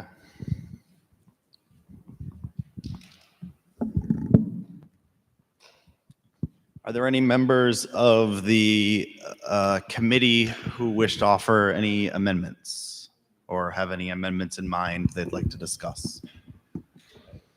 No? No? Yeah, I'll give the council one more chance. Anyone have anything at this time? Okay, then I would entertain a motion to move PCR 125 to the floor with no recommendation for discussion. So move, no recommendation. All right, I have a move and a second. All in favor? Aye. And with that, we are adjourned, 8:32 p.m.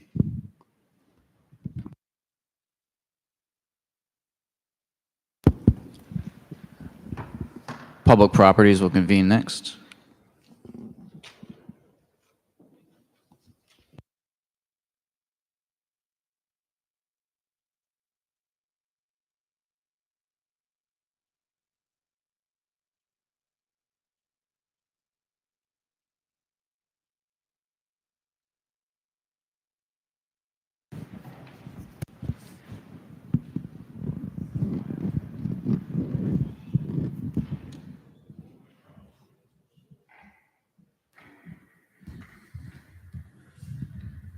Well done.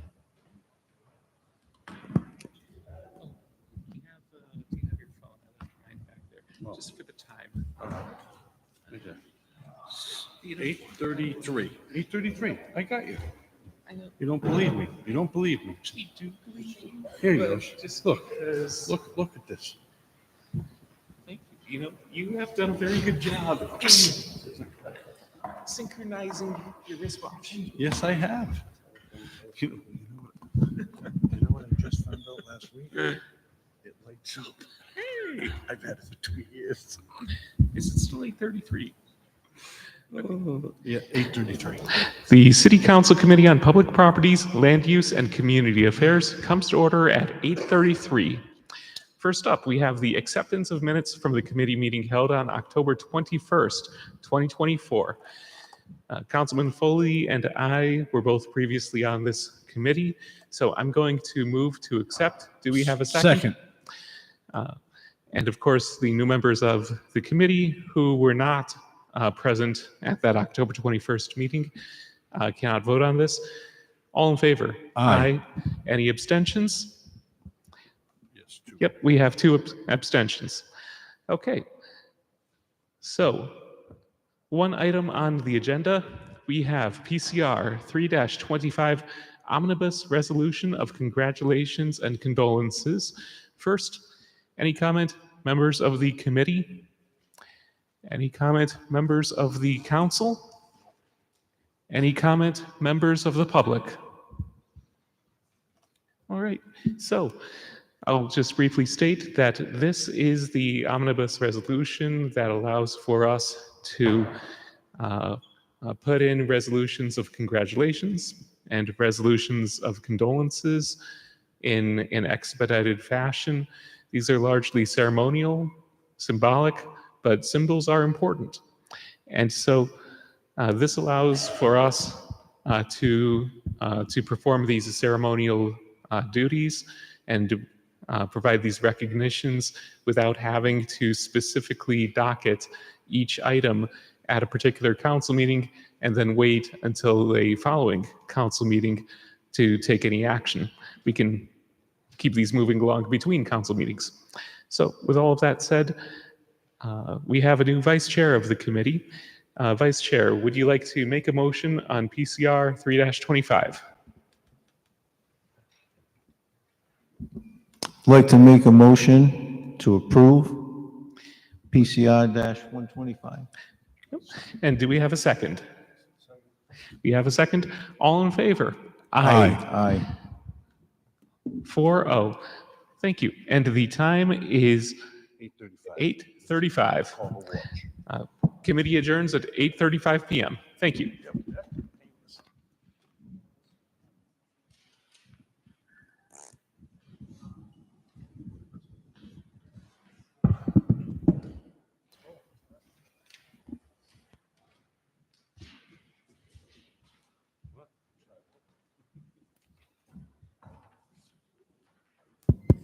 So that concludes the committees. Will just be a brief moment, and then we'll convene back to the full council.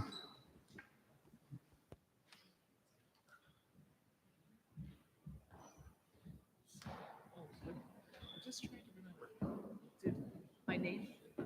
He's trying to remember my name. I sure hope it's still Lynn, because that's what I just said. I think I just made a motion on the minutes and fully seconded it. Yes. Okay, good. I'm not losing my mind. Hey, I just gave you a compliment. Yeah? Said you were one of the only ones that ever did these. I know you're writing and you don't have it done. It was, it was favorable, 4-7. 4-7. 4-7. Yeah. Moved by 4. Oh, You're gotcha. dingling. You know what I mean. Oh, I know it. Yeah. Yes, indeed.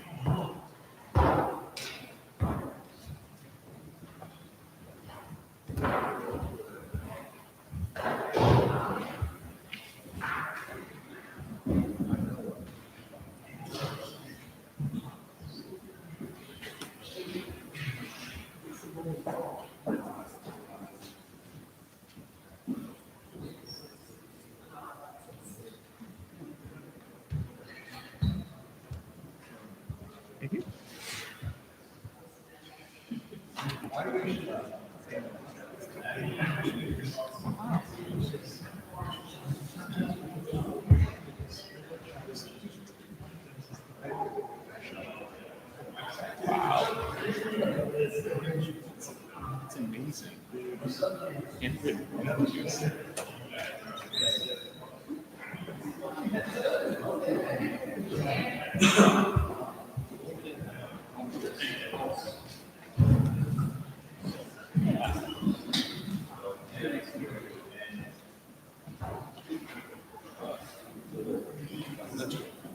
Let's try to get out of here.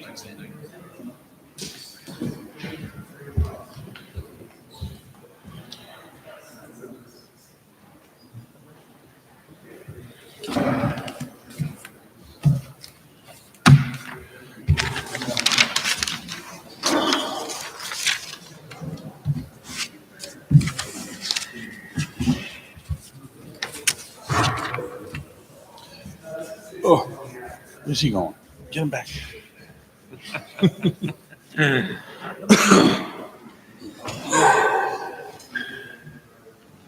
was selling, what pissed me off this weekend, I have the SUV I'm selling. So I bought the newer vehicle for me, and I put I put the papers I needed to sell the SUV in one place. So I finally got a live one to come look at it Saturday. So we're going back and forth. They gotta come at 2:00. I said, great. I go to the envelope, can't find the freaking title. I don't know what I do. And I've had it since I bought the vehicle. Yeah, yeah. 2 years ago. And I knew what it was, and I moved it to a better one I bought. I went to the better location, can't find the freaking title. I'm so pissed. They come, they test drive, they go, oh, we want it. I go, great. I gotta get a duplicate title now. And they said, all right, they gave me $200 to hold it. Because I'm only asking $2,000. I said, okay. And I reached out to Sakachi right away. I go, can you help me here? Nice. And he said, yeah, go call this guy in the morning Monday. He'll expedite it for you. So where it was going to take 6 to 7 weeks, I might get it by Wednesday afternoon. But it just, it wasn't like I waited till the last minute. And you're going to find it. Oh, I know. Once I sell it. Yeah, exactly. Then you find it. I just, you know, it's like that put 3 more things on my plate. Everything, I should have had something off my plate Saturday. I add 2 more parts to the process now, and it's going to take me another week to get it off there. Yeah. Yeah. I know what you mean. I do this stuff to myself too. Well, the funny thing about this, like I said, it lights up. So, like, my kid gets up early in the morning. I say early at 5. I run down because I have to go to band. Sure. So I get it. You're old. I feed him. You're right. I feed him at that time, and then I'll go lay on the couch and take a little nap. Because I don't get going until 7, down at 8. So I used to take my phone with me so that I could see the time. Yeah. Out of the blue of the day, oh, I know where it was. It was off by a couple minutes. So I was going to reset it and I accidentally pushed. Fuck that. 2 years. I didn't do it. I had this for I love it because it's bold. Yeah. I said, why have I been brain? Just a little thing, just that little thing. It's like, Yeah. come on. Yeah. Oh, well. It's nice getting old. Oh. You know, something I went and did is. Oh, you didn't send me the picture of the baby. I need to do that. Yeah. Yeah. I want to just edit a little bit. All right. Just to not edit, but crop it. I know what you're saying. Yeah. See, so. Yeah, She's really cute. really What's your zoom in. her name? Emmy. Emmy? Yeah. I knew that. I have an Emily that we call Emily. Let's see. How do I get the proportions? There we go. Oh, that's nice. You got that perfect, buddy. What are you doing? All right. It depends what part of your house I'm to see. There we go. Yeah, you could weigh the Towel. whatchamacallit. Don't worry about the burping dog. I know, exactly. I know what things these are. Exactly. Well, I had a nice compliment. Yesterday we had a brunch for my daughter. It was her 41st birthday last Wednesday. Yeah. So my grandkids are there. And Liam, my only grandson right now, is 12, and he helps at the fleet every now and then. So his sister, who's 10, will be turning 10 soon. Hasn't been helping. She's only 10. So she said, she goes, we're at the table. She goes, when will I be able to help you at the fleet? I said, oh. I said, you're interested? I'll work with you. All right, first up, we have the consent calendar, PCR 5-25, resolution relative to bids. This will be Councilman Lattiser.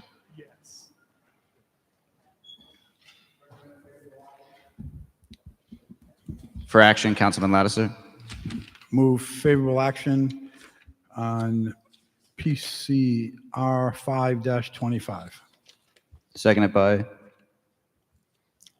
Councilman Foley. All right, Chairman, can you proceed? Thank you. Item 2025, Jason Potts. Item 2025-301, Alpha, original manufacturer's pots. 2025-320, 334, purchase 2 vehicles. 2025-327 is a PCR. Forget that one. 2025-334, purchase 2 vehicles. 2025-275, large clamps. 2025 pipe fittings. 2025-310, pipe fittings. 2025-342, training academy. 2025-306, Bravo, overhead doors. 2025-303, fire sprinkler. 2025-308, high resolution aerial imagery. 2025-307, fertilizer. 2025-306, overhead door replacement. 2025-314, emergency equipment. 2025-305, frames and grates. 2025-329, precast items. 2025-299, shotgun ammo. 2025, to the chair, the 2024-081, that was removed. Do I need to announce that as well? No. 2025-298, police pre-employment medical. 2025-331, specialist consultant. 2025-296, one steel door. 2023-261, diesel fuel. Any discussion on the bids besides what was already discussed in committee?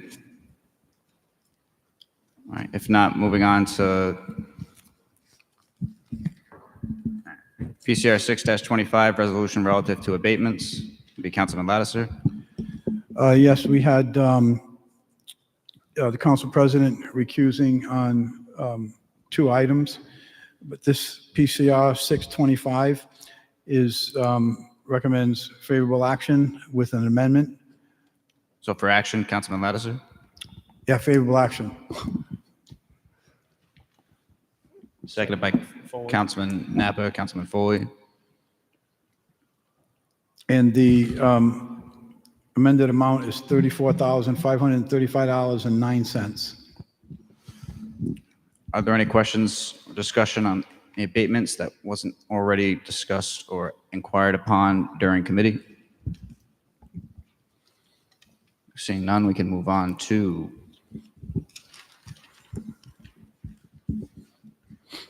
PCR 7-25 is now no longer on the consent calendar. So next we have PCR 2-25, a resolution relative to traffic studies. This will be Councilman Muto.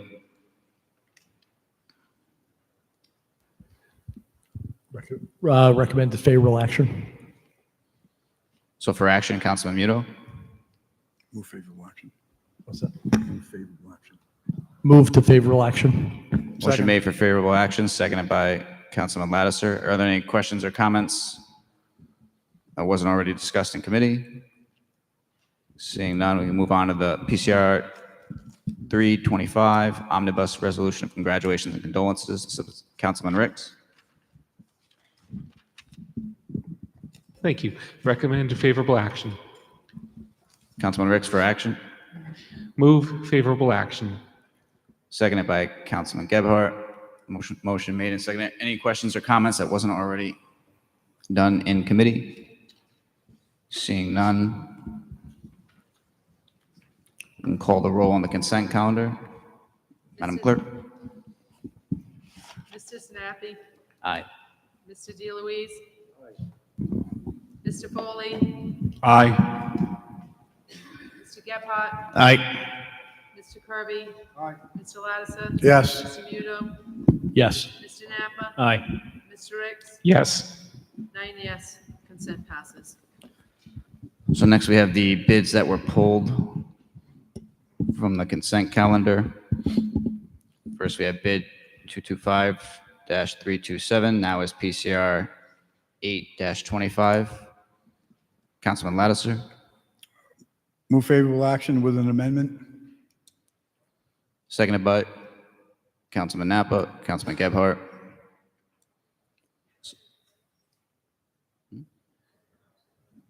So can you please describe the amendment? Yes, the the amendment is to reduce the amount from 150,000 to 75,000. Any questions or comments on the amendment not already done during committee? Seeing none, clerk will call the roll on the amendment. Mr. Sinapi. Aye.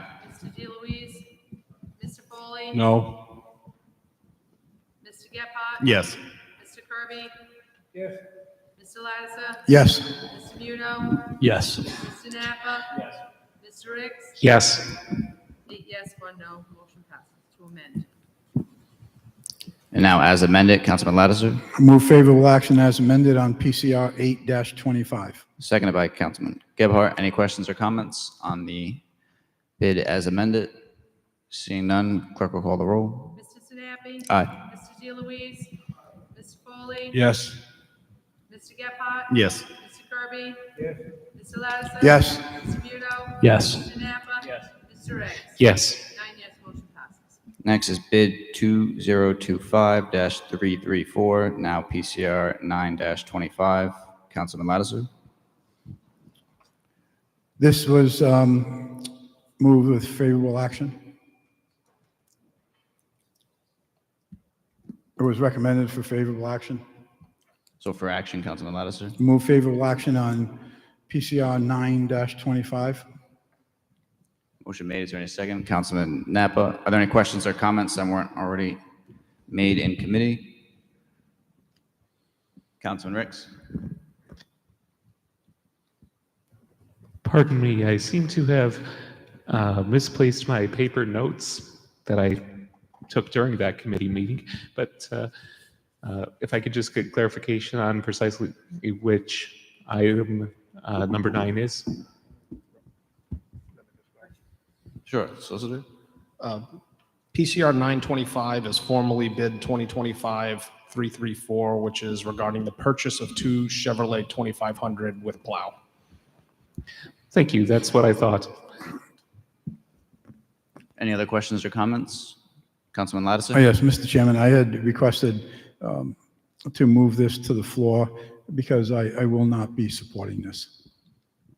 For the reasons stated in committee, correct? For the reasons stated in committee that, I just think that this is an expense that is not necessary, particularly given the financial constraints that we're going to have and financial challenges that we're going to have for the foreseeable future, which is the same reason I made another amendment reducing those costs. I just think that having to purchase 2 new vehicles at this particular time with everything else that's facing us and things that are coming up very shortly is not necessary. I think we can make do with what we have, or at least with one vehicle. One vehicle I would be amenable to and prepared to offer an amendment to that. Any other questions or comments from the council? Seeing none, clerk will call the roll. Aye. Yes. Yes. No. Yes. No.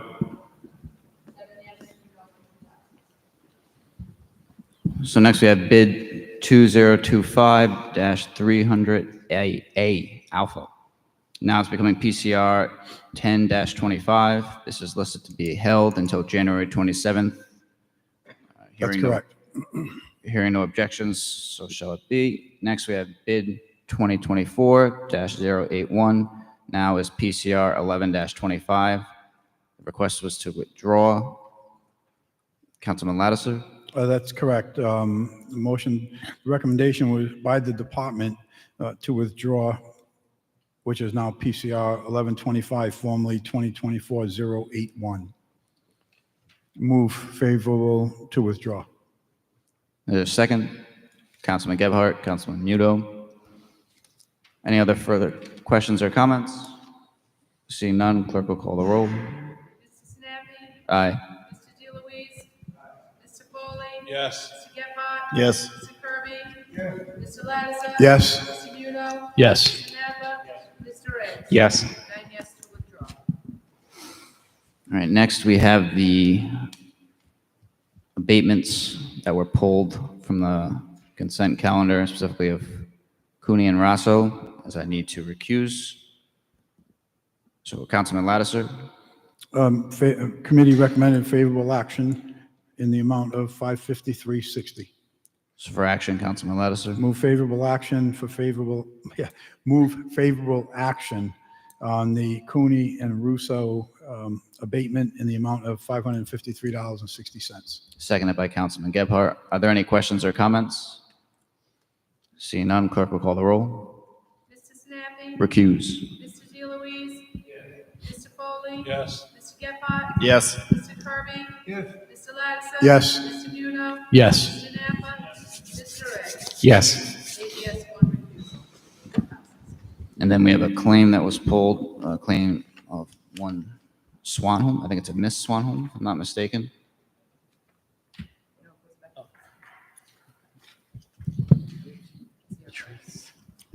PCR I'm sorry. 7-25. 7-25. All right, so this is Councilman Muto. Yep, so PCR 725. Move favorable action for the $766.12. So for action, Councilman Muto. I'll second. So moved by Councilman Muto, seconded by Councilman Lattiser. Any questions or comments not already made during committee? Seeing none, clerk will call the roll. Mr. Sinapi? Aye. Mr. DeLuise? Mr. Foley? Yes. Mr. Gephardt? Yes. Mr. Kirby? Yes. Mr. Lattiser? Yes. Mr. Muto? Yes. Mr. Napa? Mr. Ricks? Yes. 9 yes, motion passes. So moving to unfinished business, we have PCO 15-24, an ordinance clarifying the rehiring of municipal retirees on a limited basis without interrupting pension benefits. This is Committee Report Finance. Councilman Lattiser. Recommend favorable action. For action, Councilman Lattiser. Move favorable action on PCO 15-24. Do we have a second? Councilman Muto, Councilman Napa. Any questions or comments not already made during committee? Seeing none, clerk will call the roll. Mr. Sinapi? Yes. Mr. DeLuise? Mr. Foley? Yes. Mr. Gephardt? Yes. Mr. Kirby? Yes. Mr. Lattiser? Yes. Mr. Muto? Yes. Mr. Napa? Mr. Ricks? Yes. 9 yes, first passage. Next, we have PCR 116-24, claimed by one Christopher Ice, and dealer's choice. Councilman Muto.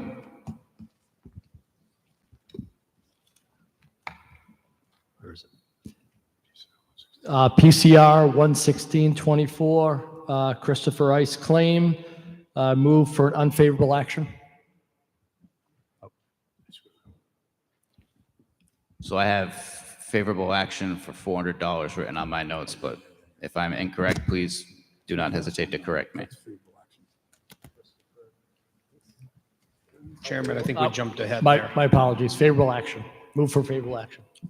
Is there a second? Councilman Lattiser seconds. Any questions or comments not already made during committee? Seeing none, clerk will call the roll. Mr. Sinapi? Yes. Mr. DeLuise? Mr. Foley? Yes. Mr. Gephardt? Yes. Mr. Kirby? Yes. Mr. Lattiser? Yes. Mr. Muto? Yes. Mr. Napa? Mr. Ricks? Yes. 9 yes, motion passes. Next, PCR 117-24, Chiao Lu's claim is Councilman Muto. Move for unfavorable action. All right, so for action, Councilman Muto, Move for unfavorable action. seconded by Councilman Lattiser, and yes, it's as redundant as it seems. That's fine. All right, so My anything- Tourette's are kicking in. Any questions or comments not already made during committee? So my only 2 cents on this one is that while the claimant was here at the prior meeting, I do distinctly remember it being asked that she provide additional documentation, and she asserted that she would, but as stated during committee, she evidently did not. So while my preference is usually to get these things settled so we don't open ourselves up to litigation, we can't help someone who will not help themselves. So clerk will call the roll. Mr. Sinapi? Aye. Mr. DeLuise? Mr. Foley? Yes. Mr. Gephardt? Yes. Mr. Kirby? Yes. Mr. Lattiser? Mr. Muto? Yes. Mr. Napa? Mr. Ricks? Yes. 9 yes, unfavorable, motion passes. So next is PCR 118-24, John Ranieri. We'll go with that. Yeah. Councilman Muto. Move for favorable action. For action, Councilman Muto. Move for favorable action. Seconded by Councilman Lattiser, Councilman Gebhardt. Any questions or comments not already made during committee? And it should ask for how much is the claim for favorable action, Councilman Muto? I had it here. 296 and change. It's $290.67. Perfect. So clerk will call the roll. Mr. Sinapi? Yes. Mr. DeLuise? Mr. Foley? Yes. Mr. Gephardt? Yes. Mr. Kirby? Mr. Lattiser? Mr. Muto? Yes. Mr. Napa? Mr. Ricks? Yes. 9 yes, motion passes. On to new business, PCR 1-25, resolution adopting the rules of the Warwick City Council for the 2025-2026 session. Excuse me. My understanding is that there'll be a few amendments introduced. Councilman Foley? Oh, very, very good point. First, Councilman Gebhardt. The recommendation was to move it to the floor with, for discussion. So we have a motion for favorable for purpose of discussion on the floor. Move favorable. Motion made, seconded by Councilman Napa. So now for discussion, back what I jumped the gun on, I believe there's amendments to be introduced. Councilman Foley? I acquiesce to the solicitor for reading in the amendments. Thank you, Councilman.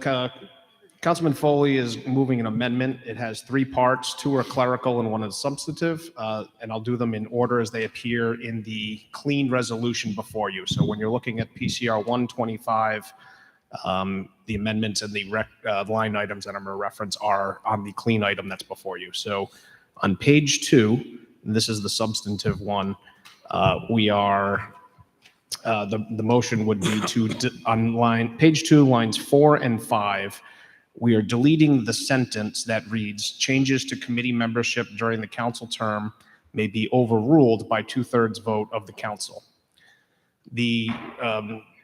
This would allow us to operate as Robert Rules lays out, and which means that the standard would no longer be 2/3 overruled. It would be they would follow an appeal of the chairman's decision, which the majority rule ultimately would have the victory in that sense. So it is reducing that standard to defeat the chairman's, the president's decision on how, if they remove someone, lowers it to a majority vote threshold. The second item is also on page 2, is just a clerical one. After the first two words of line 19 read, have the, have the authority. After that word authority, we should insert the word to, which means that they have the authority to assign. It's implied, but grammatically incorrect, so it's just a cleanup. And the other clerical item is on page 12. As we did streamlining of in Rule 32 about the new title of, or how we merged the appointments committee into the intergovernmental, it was omitted in one place. So on page 12, line 29, we're deleting the word appointments and inserting in place thereof the word intergovernmental. Once again, this is just a cleanup language to be consistent with the other changes proposed regarding the committee restructuring. So we need a second. We have a second on the proposed amendment. And then a discussion. So seconded by Councilman Napa, I think Councilman Gevor. Do we have any discussion on the proposed amendment? All right, seeing none, clerk will call the roll on the proposed amendment. Mr. Sinapi? Yes. Mr. DeLuise? Mr. Foley? Yes. Mr. Gephardt? Yes. Mr. Kirby? Yes. Mr. Lattiser? Yes. Mr. Muno? Yes. Mr. Napa? Mr. Rich? Yes. 9 yes to amend. All right, now we have PCR 1-25 as amended before us. Excuse me, Mr. Chair, we going to be allowed to make any additional amendments? It's the council's prerogative. Okay. I would like to, I'd just like to revisit Rule 42. Was there, did you read an amendment in on Rule 42? No amendment was read in on Rule 42. That's the one I said I plan to have as part of the next round that's being introduced later this evening. Later this evening? Yep. Okay, all right. So yes, I would like to speak on Rule 5. I still remain concerned with the lack of definition to what would constitute a motion by a council president to have a committee member removed from the committee. The concern is, as you heard me state earlier, that this is the type of thing where politics can certainly weigh in on this amongst other issues. If the intent is to remove a member because they're unable to serve, they are not a good, it's not a good fit for that person in that committee, some other reason the committee member wants to step down, or if it is something that the reason is being put forth because of an arrest, a conviction, etc. Okay, I think that needs to be defined, other than just to leave it as vague as it is, that just want this person removed and send it to the council floor and get a simple majority to remove. I think that allows for politics to kick in.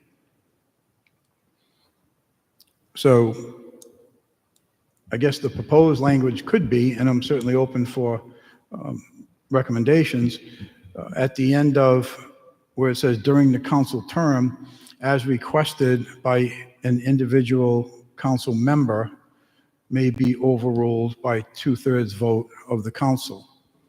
But something that is going to have a purpose to making that motion to remove someone from a committee or a chair position.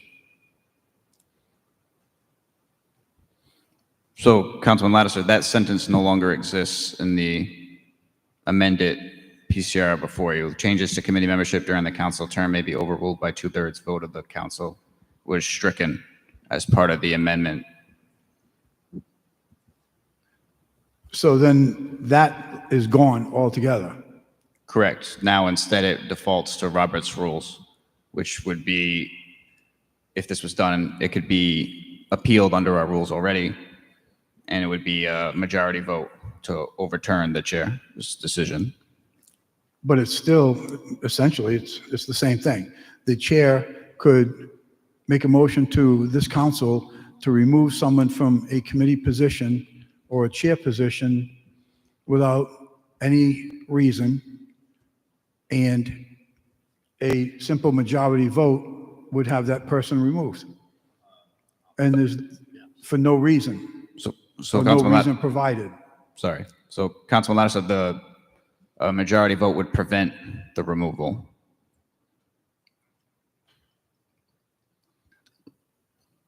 Should one person would at first appeal the ruling of the council president, and then there'd be discussion, and then a vote. And if it was a majority in favor of overturning, then that decision would be overturned. Solicitor, did you want to weigh in on this? I see you holding the mic. We're just preparing. As the council president was discussing, under the provision, under the amendment that just passed, this 2/3 standard is gone. Right. Should the circumstance that you're identifying present itself, and the president exerted his authority to remove a member of a committee, it would be in order upon that happening for someone to appeal that decision, and with a second, the body would be able to either, it would be voting to concur, would be a yes vote with the president's action, and a no vote would be against it. And so that's why we're saying the standard of majority rule will play out under the amendment that was just adopted. So the authority for the president to remove can still be checked, and it is ultimately at the will of the majority of the council to decide whether that action is appropriate or not. And that is in line with what Robert's rules envisions and lays out. So for the record, what would the numerical simple majority vote be to overrule the council president's recommendation? Bear with me because it's going to sound different, but on a motion to appeal the decision of the chair, if 5 people vote yes, the decision of the chair stands. If 5 people or more, either direction, vote. If 5 people or more vote no, then the decision of the chair is nullified. Okay, so it's a 5-vote. It's a majority rule. Okay. The appeal will ultimately go with where the majority of the 9-member body decides. Okay. All right. I'm okay with that. All right. Any other questions or comments from members of the council? Seeing none, clerk will call the roll. Mr. Sinapi? Yes. Mr. DeLuise? Mr. Foley? Yes. Mr. Gephardt? Yes. Mr. Kirby? Yes. Mr. Lavasa? Yes. Mr. Muno? Yes. Mr. Napa? Mr. Reyes? Yes. 9 yes, it's amended. So next we have referral and advertising. First, it's PCO 1-25, ordinance amending the zoning ordinance of the city of Warwick, Tower Co. 2013 LLC, and Cellco Partnership, DBA Verizon Wireless, petitioner, assessors plat 354, lots 39 and 150 Draper Avenue. This is Councilman Lattiser's ward. Next, we have PCO 2-25, ordinance amending the zoning ordinance of the city of Warwick, Thousand Lakes LLC, petitioners, assessors plat 273, lots 481, Bald Hill Road. This will be Councilman Rick's prerogative. Now we have PCO 3-25, ordinance amending the zoning ordinance of the city of Warwick. Oh, hard word. Sprague Covington LLC, petitioner, assessors plat 351, lots 234, 112 Old Warwick Avenue. This will be Councilman Lattiser's ward. On to unanimous consent. Rather than calling each ward individually, does anyone have anything for unanimous consent? All right, seeing none, we can adjourn to the docket session if someone moves there too. Do we have a motion to adjourn to the docket session?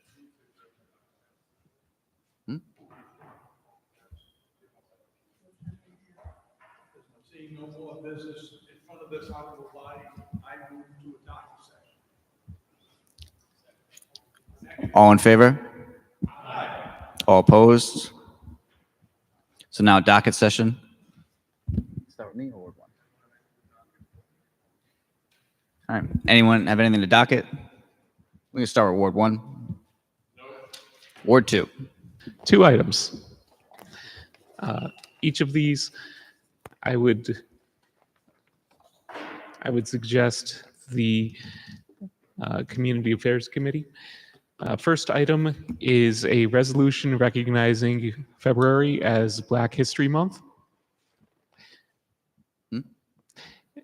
Second, So Community Affairs for the first one. Yes, thank you. Second item, a resolution recognizing March as Women's History Month. Community Affairs for the second one. Nothing further, thank you. Oh, thank you. Councilman Foley is co-sponsor on both, and for both items, any who would like to be co-sponsors are welcome to raise their hand now or at that meeting in the future. All right. City Clerk has those? Thank you. I got 3 and 8 and 9. 1.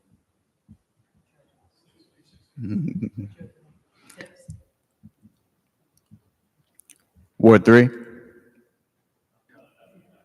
Ward 4. Ward 5. Yes, Mr. Chairman, I have one. It's a resolution, and the tentative title is to request by the city council, a request by the city council to request the General Assembly to authorize a special election for the 2 proposed high schools. Intergovernmental.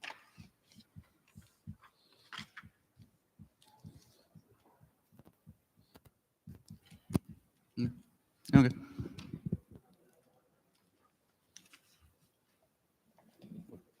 Intergovernmental. Ward 6. Ward 7. Ward 8 has far too many. We'll ask Ward 9 first. That way you don't have to sit through it. Okay. Ward 8. First, an ordinance amending the city council claims process. So that'll be ordinance. Next, a resolution amending the rules of the Warwick City Council, 2025-2026. That'll go right back to intergovernmental. Next, we have on behalf of the administration, ratification of collective bargaining agreement between the City of Warwick and the Warwick Fraternal Order of Police, Lodge 7, for the period July 1st, 2024 to June 30th, 2027. Finance.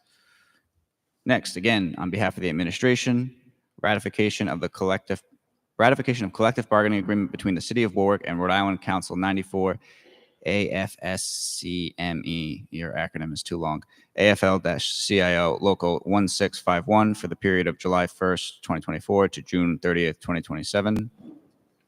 Off to finance you go. Next, again, on behalf of the administration, ratification of memorandum of agreement between the City of Warwick and Local 2748, International Association of Firefighters, AFL-CIO. Finance again. Again, on behalf of the administration, a resolution of the General Assembly petitioning the Rhode Island General Assembly to enact legislation to create a Warwick Public Schools Budget Commission with the responsibilities, makeup, and duration as embedded in the proposed special act. Intergovernmental it goes. And seeing no further business, we stand adjourned at 9:17 p.m.